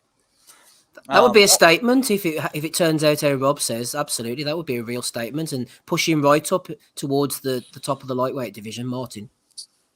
Yeah, absolutely. And that's I'll tell you what, that card has some interesting fighters on there, a few interesting fights. Feel free to jump in with any of these that you want. Very interesting though. A number of these obviously not going to be on television. You got Ray Robinson against Victor Saravia. Let's see here. Kenneth Sims Jr. against Nicholas Pablo De Mario. Brandon Lee is on the card. I don't see an opponent yet. Kevin Johnson is facing Christian Baez. Omar Juarez against Austin Dulé. Bakram Murtazaliev against the opponent to be decided. Vincent Ostrolabio against Nikolai Potapov. And then you also have Jose Uzcategui against Vladimir Shishkin. Any of those fights piquing you guys' interest? Uzcategui, really, because they were talking about him fighting Benavidez and then he was going to fight somebody else, but thankfully Benavidez made the fight with Plant, so we haven't got a... So I actually don't mind Uzcategui, but I don't think he should be in against the champions at the moment. He might, if he gets rid of this Shishkin, then he might. I wonder what fights they'll actually put on the Showtime. The way they have 3 fights. So Uzcategui will be one of them. Obviously, Rivera Martin's the main event, as far as I'm aware. So I wonder who else they'll put on. Murtazaliev, he's the big heavyweight, isn't it? Oh, he's a super welterweight. I'm thinking of somebody else. One to watch out for, Matty, actually. I mentioned this guy before, Jaleel Major Hackett on the undercard. I think he's a super talent. I think he's going to be a star of the future. So be interesting to see him in action as well. As for the other bits, I thought you were talking about Ray Robinson. This is a different Ray Robinson. This is Ray Robinson. So what? they've doubled up here with this new Ray Robinson. Yeah. Ray Robinson, absolutely brilliant. He doesn't look like much of the fighter either on his box rec photo, Matty. He looks more like some kind of gamer or something. He's being let out of his bedroom for the night. Oh dear. That's probably that's fucking a lot of headliners at the moment. Yeah, that Uzcategui Shishkin fight, it's interesting to me. I mean, because Uzcategui hasn't looked great as of late. I mean, it seems like he kind of fell off. Am I wrong in thinking that? Yeah, he hasn't looked the same since Leon Lawson double teamed him in that duel fight. I think he's done. Wasn't he another one who was on the juice, Uzcategui? He got done for doping, didn't he, recently? Maybe. I think he did, Yeah, but wasn't that what paid to the original Benavidez fight? I think it was. You might very well be right, yeah. I mean, and his opponent is got a good resume for only having 13 fights under his belt. He's already beat DeAndre Ware and Najim Mohammadi, 2 decent enough operators. So that is good form for a 13-0 prospect, yeah. Yeah, so I definitely think that he's coming up pretty well there as far as that goes. But decent enough card from PBC coming on Saturday night. Definitely going to be checking that one out. We got a number of kind of smaller cards floating around. This fight's going to actually be on Tuesday afternoon for y'all over in the UK, very early in the morning, 6 a.m. Eastern time here in the States. Got the big unification between Inoue and Paul Butler. This one not in our prediction league, Rob, but if I was setting the over-under at this one, I'm setting it about 3.5 rounds. Do you think 3.5 seconds go longer than that? Oh no, honestly, I think what I like about the guys like Inoue and Crawford and a few others is that if you don't belong in the ring with them, they fucking get you out of there. There's no time wasting. I mean, nitpick at Crawford's resume with Khan, Brook, Avanesian. Didn't fucking waste any time getting him out of there. Get the fuck out of here, move on to the next one. And I think Inoue is going to approach the Paul Butler fight the same. I mean, Butler has to take the fight. It's a massive opportunity for him against one of the best, to test himself against one of the best fighters in the world. He gets a lot of credit for wanting to take the fight. But like, if Paul Butler was to beat Inoue I couldn't see a bigger upset in the sport apart from maybe Yard beating Beterbiev. I mean, it's the biggest fucking ask in boxing that the chap is up against. He's going to just get smashed to pieces, I think, from mid range. As soon as Inoue starts letting his hands go, he's a murderous puncher at the weight. He does everything right as well. He has such great technique on the shots. The way he sets them up and everything, you just got to fear for Butler really, and you hope that he gets out safe. Like, I think it's going to be 3 rounds max. 3 rounds max, 3 to 4. Yeah, I'm feeling that too.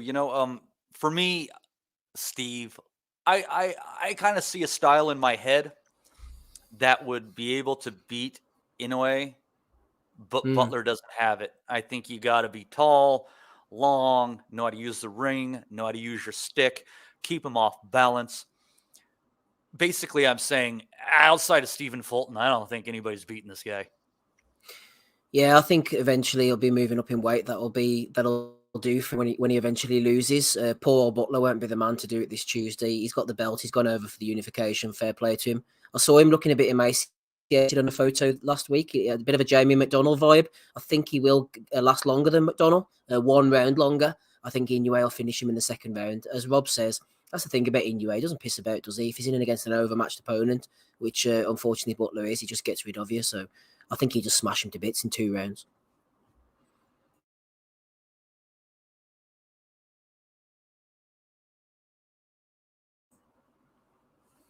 What about you, Matty? What do you think? Oh shit! I was yapping to myself on mute. In a way, I rate him kind of in the same class as Crawford. I mean, obviously they're 2 top for pound guys, but they don't fuck around. Like you said, they don't let guys skate to a decision because they're going to win it wide or anything like that. Like these are 2 fighters who are at the top of their games, and they're in the hurt business. And yeah, Butler's going to struggle, man. Like I said, I'll be obviously looking at the books on this one, seeing where they set the over under. My line, I'm thinking 3.5. But I'm thinking it's probably going to go under that. I wouldn't be surprised if Inoue takes him out in a round. He's just a special fighter, and God bless Paul Butler, good enough fighter. But we talk about levels, definitely a level off. But there are other cards where British fighters might have a better chance, especially if they're fighting a British fighter. Yeah. Got on Saturday, coming from Bournemouth International Centre in Bournemouth, Dorset, UK.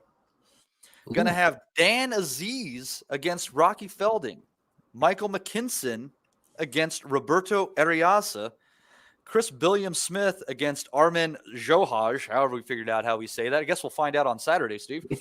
Yeah. And also going to have Caroline Dubois continuing her run up the women's ranks on that card as well. Before we get to the main event, I wanted to throw you guys a curveball in the prediction league. Ooh. Between 2 undefeated prospects. Can't exactly call them young prospects. Jimmy First is 41 years old, but he's undefeated. He has more rounds in than Corey Gibbs. Gibbs taking like a prize fighter style tournament, I think, recently. But I don't know. Interesting enough fight. I don't know much about either of these guys against between 2 undefeated fighters. Steve, what are you thinking? Yeah, this hadn't come to my attention before, but now I'm intrigued, actually, Matty, to be honest with you. Old Jimmy First, 13-0, 4 knockouts. He looks every month of his 41 years. He's from Bradford. He's had a lot of fights on the local Bradford scene, Leeds, that kind of direction. So he's stepping up here against this guy, Corey Gibbs. He's 17-0 with 3 knockouts. He's from Birmingham. A couple of fights ago, he won a split decision over Tom Farrell. Oh, that was in one of those prize fighter tournaments, so we can't really gauge too much from that. He has gone the 8 rounds in the past, so he has some kind of distance on his record there. Yeah, it's an interesting one, they put this together. In fact, Matty, I would throw you a curveball and say more intriguingly on the undercard, we have a heavyweight battle between Nick Campbell, the Glasgow Warrior from the Channel Islands, who beat that monstrosity Jay McFarlane for the Scottish title. He's going in against Steve Robinson. I believe he's the big Newcastle guy. He's the Ivan Drago character who lost a Norton one, Shane Gill. So at least they're matching these people in kind of fun fights on Boxer.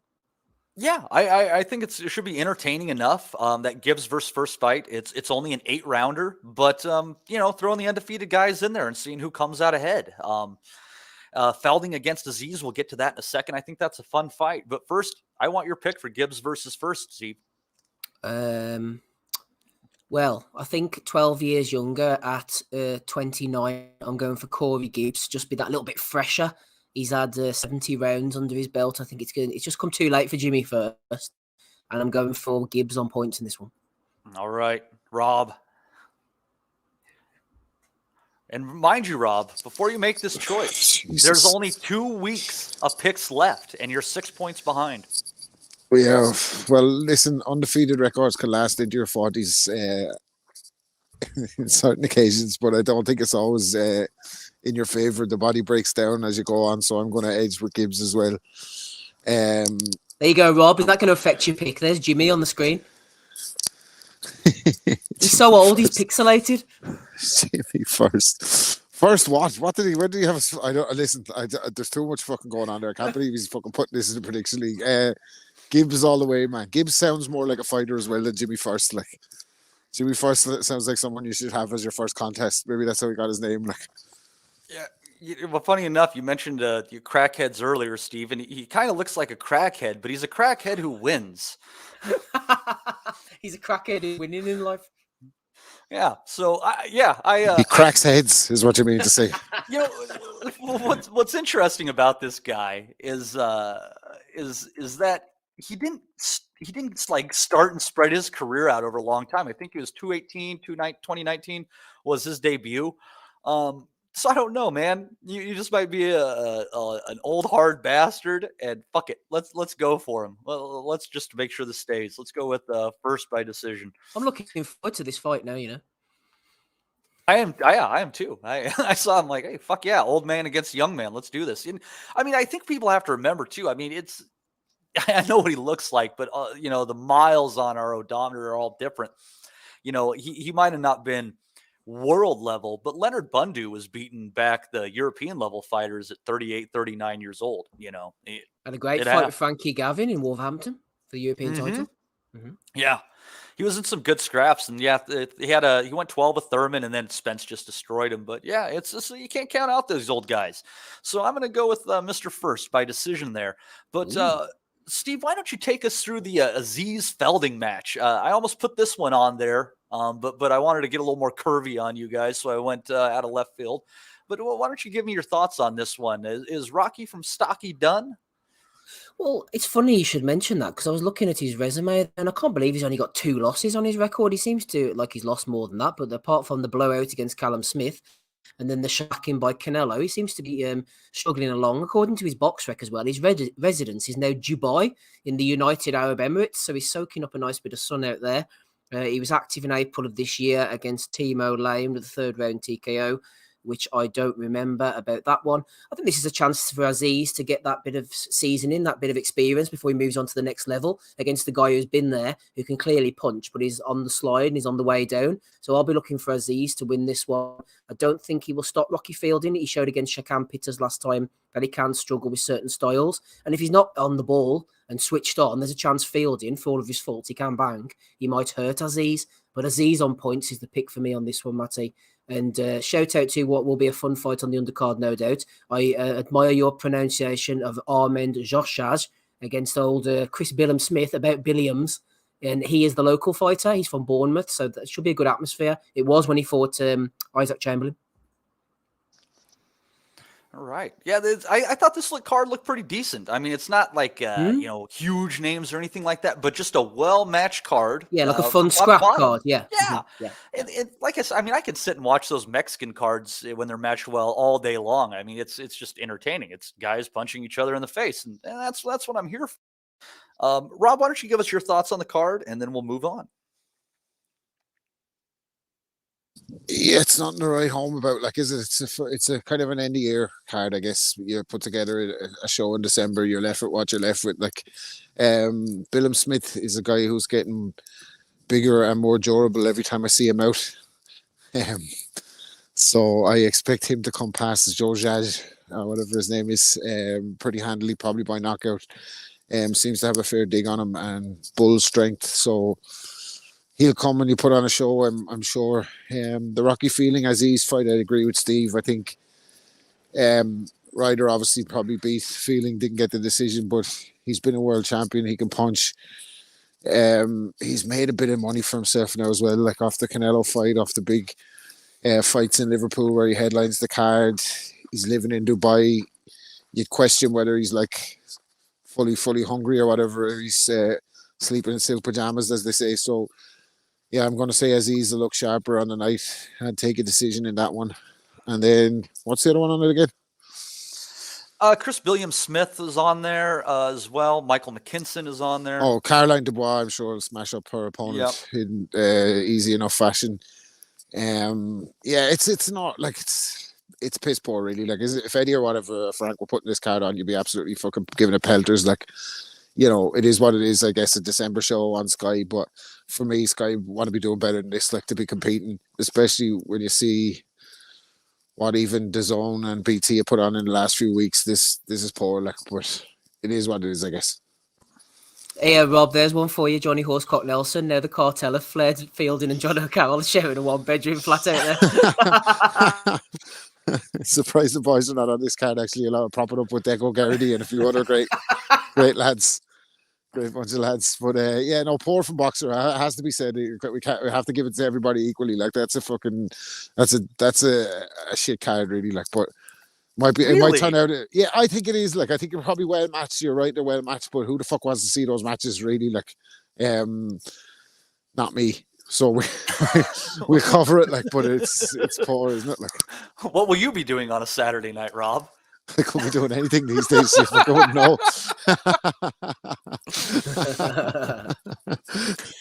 Oh man! So moving over to Canada, this will be on Friday. Got Arslanbek Makhmudov against Michael Wallish, Stephen Butler against Joshua Conley, and Mary Spencer against Femke Hermans. Steve, what are you thinking about the return? Wasn't she in one of the fucking James Bond movies? No. Femke Hermans. No, I don't know. Possible. There's so many women in the James Bond movies, just like the law of averages might say that's the case. But Makhmudov, Steve, coming off that decision victory over Carlos Takam, kind of surprised people. He's a big knockout guy, letting Takam go the distance with him, taking on Wallish. What are your thoughts on this? Just ginormous fucking Russian heavyweight. I mean, he's a true beast of a man. Yeah, he looks like a good fighter, and he is a puncher, and he needs to punch this Wallish out the way, really, because Wallish is absolute shit. I've seen him before. He fought Joe Joyce. I think Dubois might have fought him at some point, but he was in the bubble against Joyce, and he's just terrible. He has a little ponytail as well, and he started going on a losing streak after being undefeated early in his career for quite a long time. He's had 5 losses now. Just check. Yeah, he's lost all but 5 knockout. Every time he steps up, he gets destroyed. So I want Makhmudov to get rid of him in about 4 or 5 rounds if he can, because he's shit. MB said Christian and Billy is fighting this card. I don't see it on BoxRec, but if that fight were to be taking place, that's a good fight, because Christian and Billy, I'm really liking the look of him. He looks like some fighter. He knocked out DeAndre Ware in his last fight on the same cards as the Simon Keen's opponent took the knee. So Billy is definitely one to watch out for. Also, watch out if you're sitting at ringside, Stephen Butler against Joshua Conley. Me and Andy have mentioned this before. It kicked off at a Stephen Butler fight about 4 or 5 years ago. It's on YouTube. Go and watch it.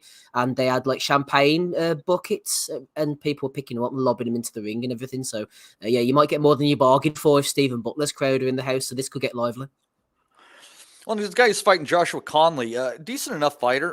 Picked up a 6-round decision over Curtis Stevens earlier this year. And like I've said, I think Curtis has kind of phoned it in. He's been the distance with Derevyanchenko, lost by stoppage to Adamas and Julian Williams. I think that's a decent fight on the undercard. Again, well-matched fight. Nothing too impressive here, but it could be entertaining. So we'll see on that one. But yeah, that one's going to be coming from us from Canada on Friday, so we have that to look forward to. Do you remember the cards that they used to do in Canada, Steve, where they like had the chicks dancing on boxes and stuff like that in between fights? No, but I wish I had seen that. Tell me more.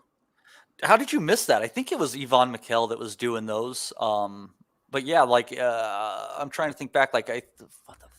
like when Stevenson was fighting. I think I remember it from like when some of the Stevenson's fights in Canada. Like like between fights, like they'd have music playing and they just like have chicks like pseudo stripping up on boxes and shit like that. I'm like, and I've been less entertained in my life than this. So I don't Sounds remember good. that, Like yeah, exactly. yeah, she might make an appearance. Who knows? No, I don't know much about that, Matty. To be honest, but I wish I had seen that. But I do. I have been keeping an eye on the Canadian boxing scene. Does seem to have a bit of a revival at the moment. So long may it continue. They're so accepting of immigrants in Canada, Steve, that they get a lot of talent that ends up over there. People looking for a new place to set up shop, Haitians, Russians, et cetera, and a lot of them are finding their way to Canada, and a lot of talent up there right now. Well, you know what? It's funny you should mention that, Matty. A few years ago, I was enlisted to write a promo script for a video they were making about an Indian boxer based in Canada called Sukhdeep Singh Bhatti, who is now 13-0. It's a real name, it's a real person. 13-0 with 5 knockouts, and he's fighting in January in the Pickering Casino Resort. So shout out to Sukhdeep from India originally. He's doing well over there. Big Indian community in Toronto and West Indian community as well. I played a show out there before. It's a lovely city, actually, Toronto. Shout out to the Canadians. No, Canadians are like Americans without a chip on their shoulder. There's a lot to be admired with that. Bouncing over, DAZN, Saturday night, week card over here. Cecilia Breakus, Marisa Joana Portillo, Gregory Morales, Dio Ulgun, Nicholas Sullivan, Angel Vasquez Lupercio, Martin Leon Morales against Ricardo Quiros, Aaron Silva against Alan Campa, Jose Gonzalez against Ivan Cano Garcia, Diego De La Hoya against Jose Santos Gonzalez, and the main event, what a main event, Raul Curiel, undefeated 11-0, taking on Brad Solomon, who has been on a horrible run of form. I think he's shot to shit. I don't know if you guys have any thoughts on this card other than to slag off. This is an Oscar card, not an Eddie card, so feel free. I have a couple of things to mention about it, actually. I actually saw this popping up on the schedule earlier. I was wondering whether Raul Curiel is maybe a relation of Freddie Curiel. Do you remember him who fought a few years ago? Maybe that's a popular name in Mexico. I'm not sure if you have any intel on that, Matty, at all. I don't at all, actually. Let me have a look here. So Freddie Curiel was from New Jersey, originally from the Dominican Republic. No, so I don't think there's any relation at all. What I will mention is Brad Solomon, who I think fought Virgil Ortiz at one point. He fought a friend of mine, Paddy Gallagher, back in 2018 in an Evander Holyfield tournament, and I thought Paddy definitely won that fight. So I'm against Brad Solomon. Fuck him, I say. Team Fernando Curiel, or whatever he's called this weekend, because Brad got a gift decision against Paddy back in 2018. And I kind of feel for Brad, Steve, because he just laundered away deep down undercards for years and years and wasted himself until I forget who they put him in with that he finally lost. It might have been Ortiz, might have been, I think it was earlier than that. Konstantin Panamarov it was. There you go. And he, good enough fighter. It just, again, it doesn't have enough pop to keep these big hitters off of him, So I'm not impressed with this card. I'll watch it because I don't have a life, but I'll watch it. And so, gosh, I think that's about it. Do you guys have anything else before we move on to the value of the week? Yes, just quickly, Matty, next week you have neglected to mention on Saturday the 17th of December and the Motorspace Dubai Investment Park. Make an investment in your time for this one. Mahmoud Char against Lucas Brown over 12 rounds, Matty.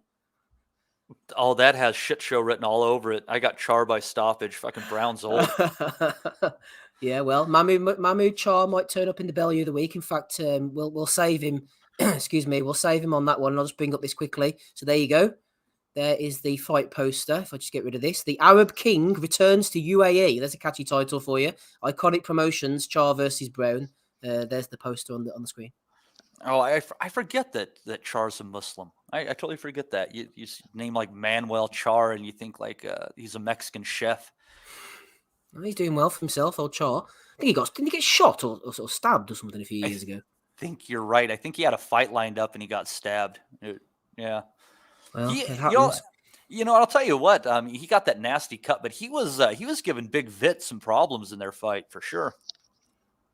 Oh my God, Smitto, what are you doing here? Yes. Well, I watched some boxing over the weekend, Matt. Oh my God. Yeah. And breaking news, I watched my first ever women's fight in full. Before last night, I'd never watched a full round, single individual round of a women's fight ever.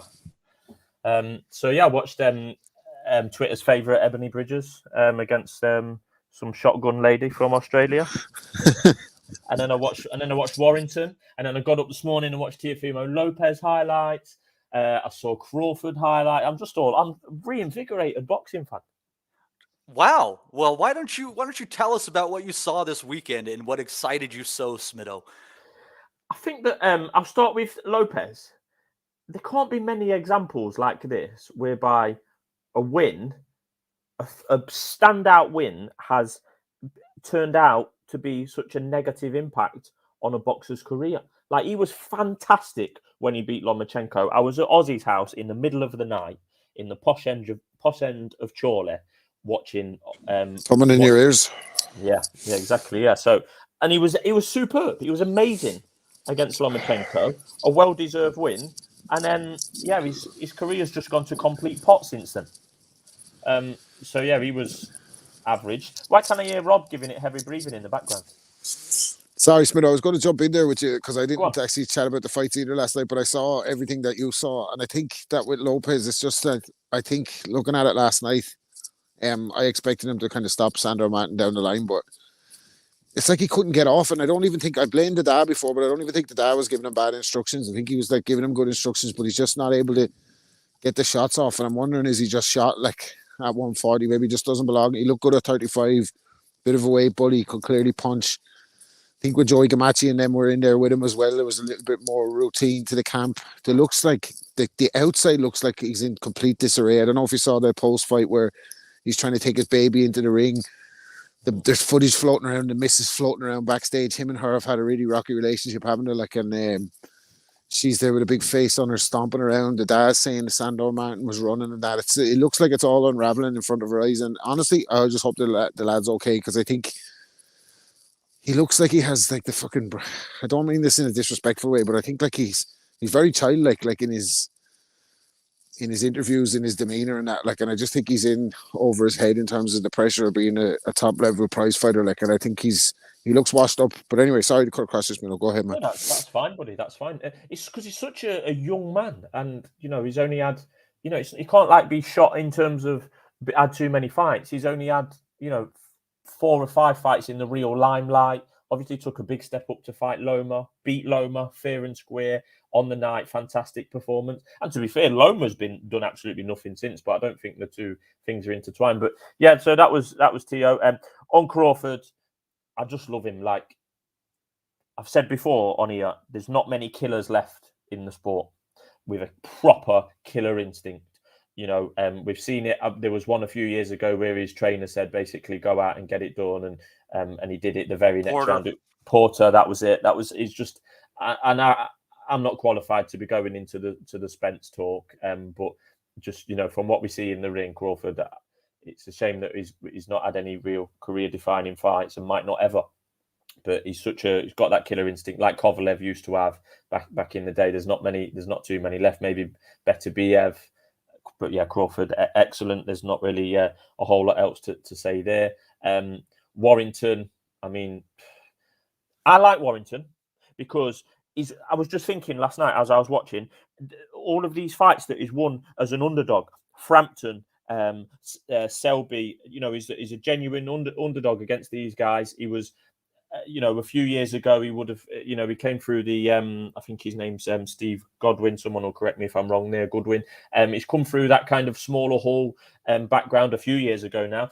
Steve Wood, Smitto, Steve Wood, sorry. Vastly improved from when we first saw Warrington, and he was just there as a ticket seller. I think early in his career, he went over to Germany on a matchroom undercard, and he took a few fans over there, and he's developed so well, and he's improved so much, and he clearly has worked hard at it with his stepdad in the corner and that. And he's come up short a couple of times. One of those was last night as well, unfortunately for him. But that headbutting, mate, like, oh my god, how no one has, no points off or anything last night. It was awful. But that I would agree with that, Smito. Like I thought he was extremely busy with the head last night. Like, I mean, Andy and Mike Costello were doing their best to cover for him on commentary, saying that he's coming in with his chin tucked. Yeah, he was, like, he's coming in with the base of his skull into fucking Lopez's eye whenever he could. Like, it was shades of fucking Ricky Hatton cost you a little bit. The ref was letting him, I think, do what he wanted a little bit. But one thing I will give him credit for is he absolutely always comes to fight, and he comes to work. Like, Lopez had to work every second of every round to snatch it from him last night. Already had a slow start. I didn't see the first 2 rounds, so I had a little bit closer than most people, based on the long stretch. But I wouldn't have been mad, like, if Warrington had got the decision after the way he fought to come back into it, if that makes sense. Yeah, it did finish strong late on, and you could see the narrative kind of building in front of your eyes, i.e., I've had him sweeping the last 4 rounds and he nicked a couple early or whatever. But I mean, I just go back to that Frampton fight again. He was the underdog. I think that was on BT pay-per-view or something, and Warrington came out and met fire with fire, and it was toe to toe in the first couple of rounds there, maybe even the first 4 rounds. I just, like you say, Rob, just credit to him. He comes to work. He's not the most skilled, but he will outwork you if you're not bang on it. And in terms of that Lopez, I mean, how many times have we seen over the years a Mexican come over that's had maybe a couple of losses early on, but come over here and take a scalp like Lopez has done? He looked a bit gangly and awkward at times, but I tweeted last night, I love a Mexican left up to the body, and Lopez was landing them last night. Maybe not definitely not with the same elegance as the fella that preceded him last week, Estrada, because I watched the highlights of that fight as well. Just beautiful when they get it right. Estrada obviously more elegant and perfectionist than he's Lopez. As close to Marquez as you can get right now, man. Oh. I can't explain Estrada better than that. Yeah, I thought that Lopez should have been a little took matters into his own hands a little bit. It was a bit Kovalev versus Ward-esque, complaining to the referee about low blows and head. Just fucking hit him back low, like. Do you know what I mean? If someone's hitting you low, hit him fucking back low, like. When I saw that though, I thought that was part of their game plan. I thought that rather than just being an outright complainer, yeah, he's added a bit. I thought it was a deliberate part of their game plan to play up to the ref, given the reputation that Warrington has built up over the last few fights in regards to the head. It didn't work. That tactic didn't work because there was no points taken off, but it probably should have done. But the thing with Warrington is he's still got quite a few options, really. He's got Lee Wood was there doing commentary last night. I think Lee won't want that fight now, given Warrington's come off a loss. I think Lee might want a bigger fight, if you like, really. They mentioned this American option. I don't really see the value in Warrington going to America. Hearn mentioned that. I don't really see much in that. It could happen, but I don't really see the positives behind that. And then on to the women's fight, really, which my life in sport took a turn last night. And I watched Ebony Bridges, and it was awful, wasn't it? It's absolutely awful. The 2 minute rounds. There was both. It was basically, I think Andy Lee called it. It was basically just a 1-2 contest. Like, I could go to the gym tomorrow and have a 1-2 contest if I wanted one. It was just walking up to each other, like out of that Busta Rhymes video from Break Your Neck years ago. Just walking up to each other, throwing a 1-2, and then repeat, and then repeat, and then repeat. It was clear from mid rounds. I know our friend Ebbs got rocked early doors. Showed me the tattoos. She got rocked early doors, but it was clear that although she was smaller in height, it was clear that she was in control power wise. Did you watch that one on a Saturday night, Rob? I did, actually. Yeah, I did. I watched the fights. Yeah, I was watching the football and then straight to the fight. So. Yeah, I mean, look, fucking, it was a strange fucking performance. We'll probably get to it in value of the week or whatever, but Eddie in the build-up, like, had the two of them in the press conference and then actually brought up the fact that Shannon the Cannon had said about Abe's that she looked like a skanky stripper with no morals. It was like he was trying to get two fucking schoolgirls to fight in the playground, like. But yeah, Ebony was fucking, she won the fight. She was a level above Shannon the Cannon. It looked horrible, man. I'm not a fan of Like I'm a fan of the well matched women's fights. Like I thought Baumgardner and Mayer was fantastic. I enjoyed Katie Taylor and Serrano. But when you see a girl getting her face bashed in, like even if it's another girl doing it, it's not great. Like I don't know, I just call me old fashioned or whatever. I didn't like it. Like I see where you guys are coming from, but this is going to be a year where women's boxing takes a big turn. It's a 50-50 chance right now that most of the major boxing outlets call Taylor Serrano the fight of the year. That's amazing. I mean, it's fucking sign of the times and all that as well, and it's public opinion and all weighing in, and it factors into that, like, and everything. I don't know if it's the fight of the year. Maybe it was a great fight. Like for me, it's Wood versus Conlon. As a hardcore boxing fan, I'm going Wood Conlon is my fight of the year. But yeah, I'd agree with that. Like, but fucking, I've no problem with Ebony Bridges, like, fucking being being a participant in women's boxing. The depth is just not there. I mean, that was a shit show last night in terms of a competitive fight and a spectacle. It looked horrible. Like, and like I said, I just didn't like to see fucking poor Shannon the Cannon getting her face fucking volleyed around the ring by the end of it. Like, I won't name names, but there's this like anti-hardcore or anti-casual, if you like, element that say, "Oh, this Ebony Bridges, she's embarrassing me." She's rocking up at a weigh-in looking like that. I wish people would rock up at my house or in my bedroom looking like that. Like, I'm all for that. And you like, I won't name names, but there's some. You can say it's me, yours. It's okay. There's certain individuals in the Nuthouse Boxers Nutters WhatsApp group that say, "Oh no, she's not for me." You would have a go on Ebony Bridges. Come on. There's better out there, like, isn't there? I'm not saying there isn't. If we're talking fantasy leagues, like, there's levels. To a more serious point, Matty, before I depart and leave you to do some serious business, Carl Froch, first ballot Hall of Famer. Just what a man. I've just reflected on it, and I know that it's a shame Andy's not on because he would shoot me down just out of habit of anti-Carl Froch, but what a career that man had. And it's, took me on many a journey personally, and just hats off. And let's have some appreciation and respect for Carl Froch. No, a hard man, fought everybody that he could around his weight at the time. I mean, he's got a fantastic resume. A couple of fights could have gone differently and gone his way, but him and Timmy getting into the Hall of Fame this go around, those are a couple of really fantastic picks. A lot of respect for those guys for totally different reasons, but I like this class. I really do. I have no problem with Froch, man. As a fighter, I thought he was fantastic. As Maddie said, a hard bastard. Like, fought everyone, really. The Calzaghe fight was probably too early in his trajectory to attract Calzaghe into a big domestic clash, but I think he would have been in that fight for sure. It took a good fighter to beat him out of sight in wide, like, so. Top man. I hope on Froch's acceptance speech that he mentions, some 20 years ago, we're approaching 20 years ago now, where he momentarily shared a ring with Adam Smido-Smith. I hope that gets mentioned. It's right up there with the fucking knocking out Groves in front of 80,000 people for him, I think. Exactly. Right, on to Bellew of the Week. Top work. Hey, take care of yourself, Smido. Thanks for coming in, bud. Thanks. Good luck, Smido. Cheers. Thanks. All right. Yeah, Rob, we didn't get to touch on Crawford much when you came in. Sorry, I kind of missed you on that one. But go ahead and just kind of run down what Bud did, and we'll move into the Bellews.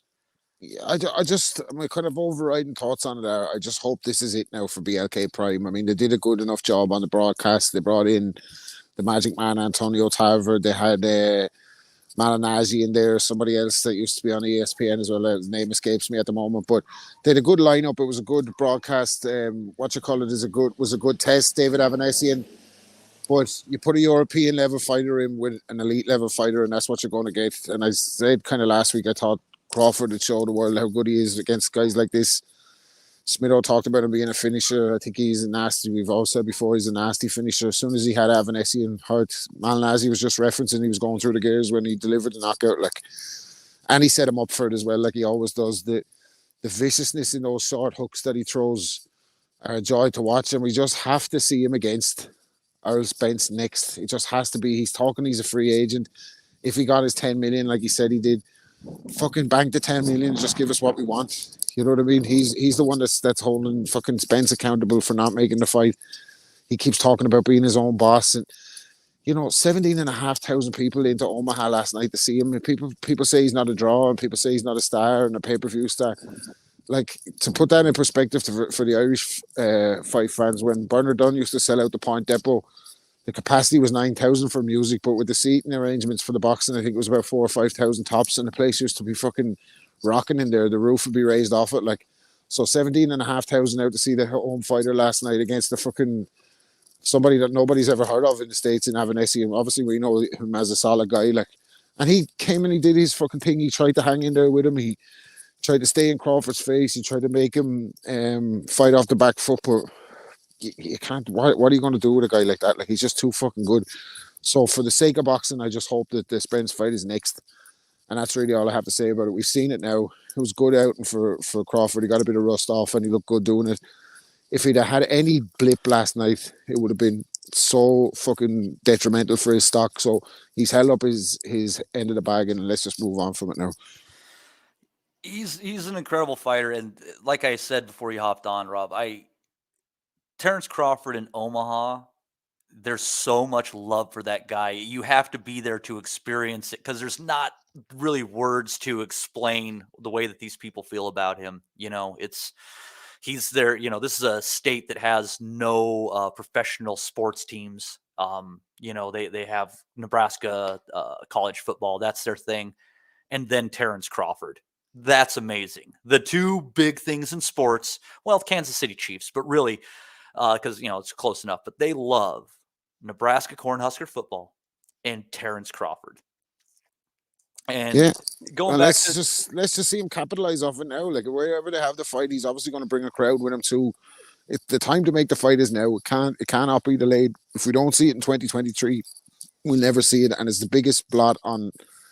It'll be the biggest blot on his career, and for the journalists and the people at higher level up than us fucking lowly YouTube niche fucking hardcore podcasters, they need to start putting the pressure on both of these fighters now at all times to make this fight. The people around Crawford need to get him with Uncle Al now and get him on a 2-fight deal. If he loses to fucking if he beats Spence gets a rematch, fair enough. If he is victorious, then he gets Charlo next, like he wants. Just go with Al, like, get the PBC ASAP and get the fucking fight made, like. Yeah. And going back, there's a comment, I think Des might have said it, but they said, a lot of these top names that we've had in fighting as far as the finishers, Hagler, Benitez, Mugabe, he put on there. He said, Crawford's in their same league. He said he would kill you in a street fight. And I tend to agree with that. I think of Terence Crawford as that quiet guy who sits there at the end of the bar. He doesn't bother anybody. He doesn't want to be bothered. But if you find a way to cross that line with him, you're going to wake up in a hospital. Well, so the fellas who were supposed to be doing the maintenance out, didn't he fucking jack the car off, take the car off the jack and put one of them in a sleeper hold or something something like that. I wouldn't take the car out of his bun anyway, put it that way. Yeah, would not fuck with him. So, but yeah, great week for boxing, great week for Bud. But from here, I guess we'll send it over to the Bellew of the Week. Thank you very much, Matthew. Bellew of the Week for episode 503. Matty's here alongside me, Steve, Rapping Mob Kelly as well. We have had Andy on. He has bowed out on his deathbed. I'm still managing to go just about here. Smido's been on as well, which has reinvigorated us around 5 to 10. Let's see what we've got. So, we went for this guy earlier, old Juan Calloway. We threw him in for Aussie's purposes. Aussie's not with us this week, unfortunately, so no fat shaming for Mr. Calloway coming in at a svelte £378. And more to the point, Char against Brown, Matty. We spoke about this earlier. Mahmoud Char has been tweeting out or Instagramming or something anyway in anticipation of this great fight. He said, Henry Ford once said, there are more people who surrender than those who fail. Neither have I failed, nor have I capitulated. With focus for the essentials, I recharge my batteries in Dubai to continue my way back to the top of the world with a new strong partner at my side. Together with iconic promotion to Dubai, I have laid the foundation. I'll position myself again in all 4 major boxing world federations, WBA, WBC, WBO and IBF. I will give my fans what they deserve, prove my critics wrong, and make it impossible for my potential opponents to make any excuses. Tyson Fury, Anthony Joshua, the time for excuses is over. Together with iconic promotions Dubai, I will write boxing history. The Arab King is far from being satisfied. The Arab King, Matty, will take the throne again. Are you telling me that he's coming to steal my toilet? That's quite the speech, that, isn't it? You got to admire his passion, if not while discounting his realism. You know, I mean, you're talking about like a 40-year-old fighter with the gatekeeping past. Yeah, maybe he could be in with Anthony Joshua, but I don't think he's going to win. But, more play to Char. Fair play to him on that one. Whatever. Go prove us wrong. Let's go, champ. It's in the let's go champ territory for sure. He's setting it off. He's setting it off with a Henry Ford quote as well, which is interesting. Somebody get that man a paddleboard. Yeah. He can chase Fury around all over the place. Holt has nominated this one. Congratulations to the new WBA bantamweight world champion Nina Smith, 888, who has signed a long-term promotional deal with Matchroom Boxing. Big 2023 ahead, live on DAZN Boxing. Why is this being nominated, Matthew, you would think? Well, Holt says, a new long-term promotional deal with a woman who's over 40. Hashtag game changed. Maybe they're going to put her in with Jimmy first. They might do, indeed. As long as it's not Jimmy Savile. Anthony Fowler 40. She's 40. Do you think Jimmy Savile would look at a 40-year-old? Maybe if they were already dead. Yeah, exactly. Fair comment, Rob. Moving on, Anthony Fowler was tweeting out this week. He's been pretty active, pretty busy. Not in the ring, but out of the ring anyway. I'm going to give someone £100 cash tonight in aid of helping with the rising cost of living. To enter, please retweet and follow Supreme CBD. Please also comment why you need the money, as I want it going to a deserving winner. You must be following Supreme CBD to win the money. Says Fowler there, and he's I tell you what, he's been busy all week. He said, having a conversation this morning about money with my friends. We all been skint at some point. I can remember I'd have to walk the boxing gym because I couldn't afford the bus, and I couldn't even buy a drink, and I'd have to take tap water with me. These hard days build character, building character through tap water. Oh. Well, if he's drinking the fucking tap water around here, he really would be building character. Well, he didn't stop there. Danny jumped in and said this time of year especially is tough for most working class families doing the kids' Christmas shopping, blah, blah, blah. And Fowles, man of the people, says, yeah, I know it's a joke, mate. I spent £700 on clothes and pyjamas yesterday. Scandalous, the prices these days. Don't think he's quite reading the room. You hate when that happens, don't you? You have to spend £700 on pyjamas. They better be like the most comfortable pajamas that you could ever imagine. Well, you know what they say. It's hard to get up and run when you're spending fucking £700 on pajamas. They better be silk pajamas, Rob. They better fucking be. Exactly.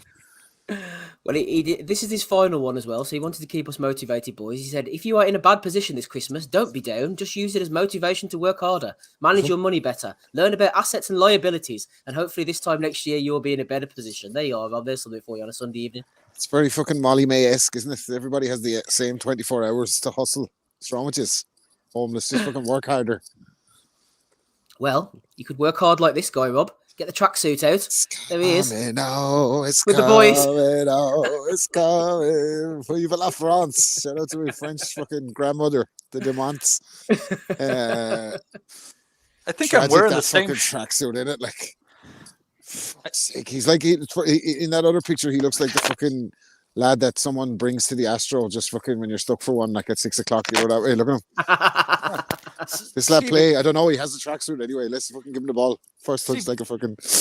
I think I'm wearing the same shirt as that guy. Hold on here. Let's go to start cam here. Let's see. Do I have the same shirt on as that guy? Can't see. Oh well, take down the picture, Steve, and maybe you could. Oh, sorry. Yeah, there you go. Yeah, we're doing the same style there. Yeah, sort of. Yeah. Maddie, way back when he had the red and black lumberjack. Anyway. You know me. I just like working out in the woods. That's how Dahmer got started. There's a lot of fucking similar. I said I like to work in the woods. I didn't say I have hiding places in the woods. Well, Matty, you could jump in with this crowd. Ebbs, how much for this, do you reckon? She's trying to flog the old bathwater. Nothing, you weirdo, says Ty, but he's on his own, boys. He's on his own, because Rich D jumped in and said nothing, as I have a bucket outside the bottom of your drain pipe. Fucking Jesus Christ. I reckon she listens to the pod of MCA. She also, that's the Phoenix in the bath there, mate. Oh yeah, she's on the OnlyFans. She's on the OnlyFans selling the bathwater. Fucking hell, it's... Well, I suppose there's an economic crisis there, you know what I mean? Think of everybody. Exactly, you got to hustle these days, like this fella Rob turning up on BLK Prime against Ivan Redcatch. The mystery deepens as to why AB wasn't ready to fight this weekend. I think they might have given him an advance. Poor AB, man. Andy's prediction fulfilled in one fucking picture. Like, Jesus. Well, look, you know, he's fucking somehow survived to get another Bay Day. So fucking hell, he looks like he's been on the fucking yeah. So, look at Redcatch's face. Just sums it all up, doesn't it? Redcatch is like, I can't wait for this, man. Look at what's this going to look like? When are we going to see AB against Jared Anderson? I think they're in the same weight class. See, the problem with AB getting this opportunity is he's going to go in with his entourage around him, like back to training with your man Stafford, and they're going to go on the pads, and everybody's going to go, yeah, AB. Yeah, AB, they're going to go, whoa, and all. They're going to be like just waiting for their fucking night out in the club after fucking AB gets fucking beaten again and he's ranting and raving in the fucking post-fight interview. It's just fucking, it's never-ending story in it. But like, based on that photo, I wouldn't be optimistic that fight happens, to be honest with you. I hope he's fucking hasn't spent the advance, because I think Mr. fucking Desmond Gomes will be looking for his money back. Like, I said it before, man. AB is going to end up as a light heavyweight. I'm convinced of it. He is. Look at him versus Canelo. It's going to happen. I would not be surprised at all on BLK Prime. Eddie Hearn, Anthony Joshua's resume is a different league to Tyson Fury's. Fury fought Vladimir Klitschko and Deontay Wilder. That's in terms of elite heavyweights. I know Dillian White was a good fight, but I'm thinking about top guys consistently. Fuck, man, like AJ's resume is not good. Like, it's not fucking good. He got beaten by Andy Ruiz, and in the fucking rematch, he wasn't fucking convincing. He ran away for the whole fucking fight. He's got beaten twice by the cruiserweight champion of the world. And these killers that he's talking about on the resume include Charles Martin, looking for the deck before he hit it. Eric Molina, look what fucking Wilder did to him. Who else was there? Old Man Povetkin, Pulev. Give me a fucking break, man, will you? Like, Jesus Christ. Who else was there? Joe Parker, Takam. Is he fucking serious? Like, what would Fury have done with any of them? Well, you saw what he done with Dillian White, like, didn't you? So let's fucking leave it out, Eddie, will you? Like, come on, even it. Well, the fact of the matter is, as great of a fight as it is, you know, definitely one of the modern heavyweight classics. Joshua went life and death with Vladimir Klitschko, and Tyson Fury fucking walked him. Absolutely walked him. I mean, you're talking different leagues here. Eddie is so full of shit. That's not very nice, Matty. No, it is not. Poor Eddie. We stand by you, Ed. Joe Laws. Some people say I made Devon Haney. I think this was after struggling with a journeyman with repeated losses. Here's one for you, Matty. Isaac Warrior Lowe was given the weather report. Good morning, Jack Frost. Definitely mean it's freezer. The Scrabble champion himself. Chest freezer, or like the freezer on top of your refrigerator freezer. I think you got to narrow it down, Isaac. Love a bit of Isak, we do.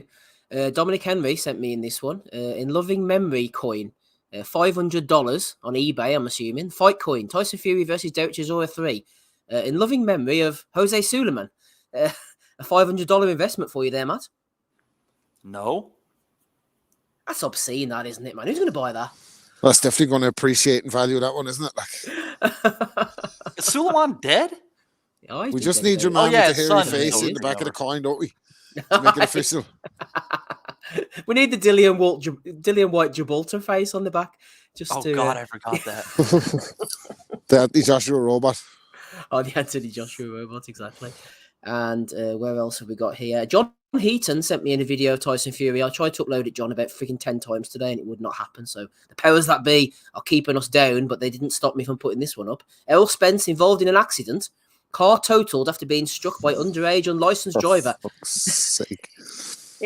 Get him. Somebody take the fucking keys off him. Will you get him away from the car? Like, we need this Crawford fight. Just stop driving Mario Kart. Like, just fucking get out of the car. Fucking hell. Whether it was against Crawford or against an automobile, Errol Spence was getting fucking knocked around last night. That was a guarantee. Yeah, Get him in the Uber, old Errol. He's not the best when it comes to the driving scene. Yeah, he's thrifty, you see. He doesn't want to pay for the Uber. He has a Fire Stick. He wants to drive himself everywhere. Just fucking get a driver, man, will you? What the fuck is wrong with you? Dan, I'm just thinking about all the money that this 14-year-old's family is going to have to pay to replace his fucking supercar. Well, I'll tell you what, it coincided with the release of a special Errol Spence t-shirt of him knocking on the door, collecting all the belts in the kind of a guise of a shark with TC written on the next door. But the fucking t-shirts, everybody's going mental because they're like $70 a pop. So that he's complaining about the price point for the fucking Avenesi and Crawford fight while selling $70 t-shirts to pay for fucking a new fender for his car. Mark Stanton says David Diamante has less accidents. Brilliant. I think incontinent seniors have less accidents. Oh, poor old Earl, or Earl, as he's known. That is all the ones that I've got tonight. That's all the ones I can manage. Matty, any nominations for you? Value of the Week, episode 503. Yeah, to the fucking asshole at the Crawford fight who kept stepping on my shoes, and the other asshole that was a couple rows behind me who, during every single fight, yelled out, "Kick him in the nuts." Oh, Jesus. Did you have a good time other than that, though, Matty? Sound like you did. Other than that, it was a great time. Fucking, these people that think that they have to get 2 beers every 30 minutes are a different fucking story, though. I mean, Jesus Christ. It's called alcoholism. Why don't you get some fucking help? What's the venue like there? It's fantastic. Not a bad seat in the house. It really, you could see, even if you got one of the cheaper seats up top, you would have had a good view. It's definitely a quality venue. And if Terence Crawford fights there again, I just might come back to Omaha. I other than those 2 dickheads, great fucking time. How long does it take you to get there from where you are? About an hour flight. Oh, that's not too bad. Nah, it would take like 7 hours to drive or an hour in flight. So I just fucking fly. Yeah, fuck driving. Yeah, you Americans are bonkers, man. It takes about 7 hours from us to get from one end of the country to the other, but 7 hours from you maybe gets you down the street. It's absolutely insane. I mean, fucking Texas is bigger than like half the countries in Europe. Yeah. Well, I'm glad you had a nice time anyway. Rapping Rob Kelly, any nominations for you, please? Yeah, just really fucking Ebbs for post-fight antics where she ran to the camera and said, "Team Skanky Stripper. Team Skanky Stripper. Yeah. Yeah." Like that. That was pretty fucking embarrassing. Like. And there was a couple, fucking Teofimo Lopez Sr., like just for his fucking shit after the fight, saying that Sandor Martin ran. Teo himself Jr. for his post-fight flip. He's even fucking shot when it comes to the fucking front flip. He nearly fucking landed on his face. Like wasn't great, that was it? Yeah, it wasn't. He got a fucking 6 for execution. So yeah, pretty fucking bad outing for him. But yeah, Team Skanky Stripper. Yeah. Yeah, good old Ebbs. Right, let's go through them quickly before we make our picks and get out of here for tonight. Juan Calloway got a nomination alongside Char against Brown. We have the 40-year-old prospect, Nina Hughes. We've got old Mr. Fiduciary himself, Assets and Liabilities, Fowles. We have Eddie, Mr. AstroTurf, photoshopping his way in there. We have Ebbs selling their bathwater. We have Fat AB. We have Eddie talking shit. We've got Joe Laws. We've got Isaac Warrior Low. We have the Loving Memory Coin. And we have old GTA Errol Spence getting involved in another car crash. That's a motley crew there, Matty. Who are you going for? Oh, I think you just got to go with Fowler's rant from his ivory tower. £700 on clothes and pajamas. I think I know where you're going, Rob, and I think I'm heading in the same direction. It's all about the bathwater for me tonight, baby. And of course, no one will mind. Yeah, no, she's getting to the stage where she's fucking annoying a bit. Yes! Didn't Ryan Deal make that? Ryan Deal special there. I hope, on a serious note, by the way, I hope Adam Smith is okay. I was one of the ones calling for fucking change on Boxer and all that, like, but I hope he's okay if whatever the time he's taken off. Macklin, by the way, look at the face on Macklin. Couldn't give a fuck. There's alongside me tonight, of course, we have Matthew. Matthew is no longer friends with a cartel leader. He once was, and we will forget. But contrary to reports that were published in Ireland by the Criminal Assets Bureau, where he was since found sitting in Daniel Kinahan's house, that was just a time where he forgot that they weren't friends anymore. Isn't that right, Matthew? That's right, Adam. Tell us about the tattoos. Yeah, it's got to be. Tell us about the tattoos. Congratulations, Ebony. And by proxy, the guard as well. You are the Bellew of the Week winners for episode 503. Just before I hand back to Matty, shout out to Dominic Henry, friend of the pod, lesser heard these days, and Joe Burns, who have joined us over at patreon.com/boxing asylum. Back to you, Matty. Via you, Rob. Go ahead. Rob, were you saying something? No, sorry. I was saying nothing. Sorry, guys. No worries. Okay. Yeah, definitely, guys. It's a very small contribution to join us on the Patreon, and you hop over in the Nutters group. We have a great time over there. You'll get the punches for the past. We appreciate everyone who does that. It's something you can do for the less than the price of a cup of coffee a month. So hop on over, enjoy it with us. We have a good time in there. Bunch of great guys. They love their boxing. They also love a Serbian film. I've been talking to them about the horror movies in there too. Oh, yeah. Oh God! Since we let you in there, Matty. People ask me questions all the time, Steve. I think it's because I'm magnetic and dynamic, but I could be wrong. Could be wrong. It could well be. But yeah, we appreciate it. And if anybody wants to hop in there, like I said, join up on Patreon. We'll swing you on in there and you can bullshit it up with the boys in there during the week in between our podcast. I'd like to thank Andy for stopping in, Smitto for coming by as well. That was a nice surprise. Rob Kelly, Steve Wellings. I've been Matt DiGianardo. We will be back with you next week, but then I think we're going to take one off for the holiday. And then we'll see you coming back around the new year. You folks take care. If we don't see you until then, you have a safe, happy, healthy holiday season. Be kind to another. Give people love. It's a rough time out there, and I think a lot of people could just use a little bit of positivity in their lives as we're just kind of creaking through all this crazy shit in the world right now. But we appreciate you for joining us and taking a look. Sounded like an Anthony Fowler tweet, that didn't it? Fucking there, yeah, but I'm doing it as a poor person, so it comes from the heart. We'll never forget. But we love every one of you guys. Thanks for coming in, and we will see you guys next week for episode 504 of the Boxing Asylum Nuthouse. I've been Matt DiGianardo. Y'all take care. We'll never forget. I think that's good happening. Go to Adam move! We want to be honest, yeah? Crying like a little bitch. I've never met a fucking Solank that can fight me. I fell asleep.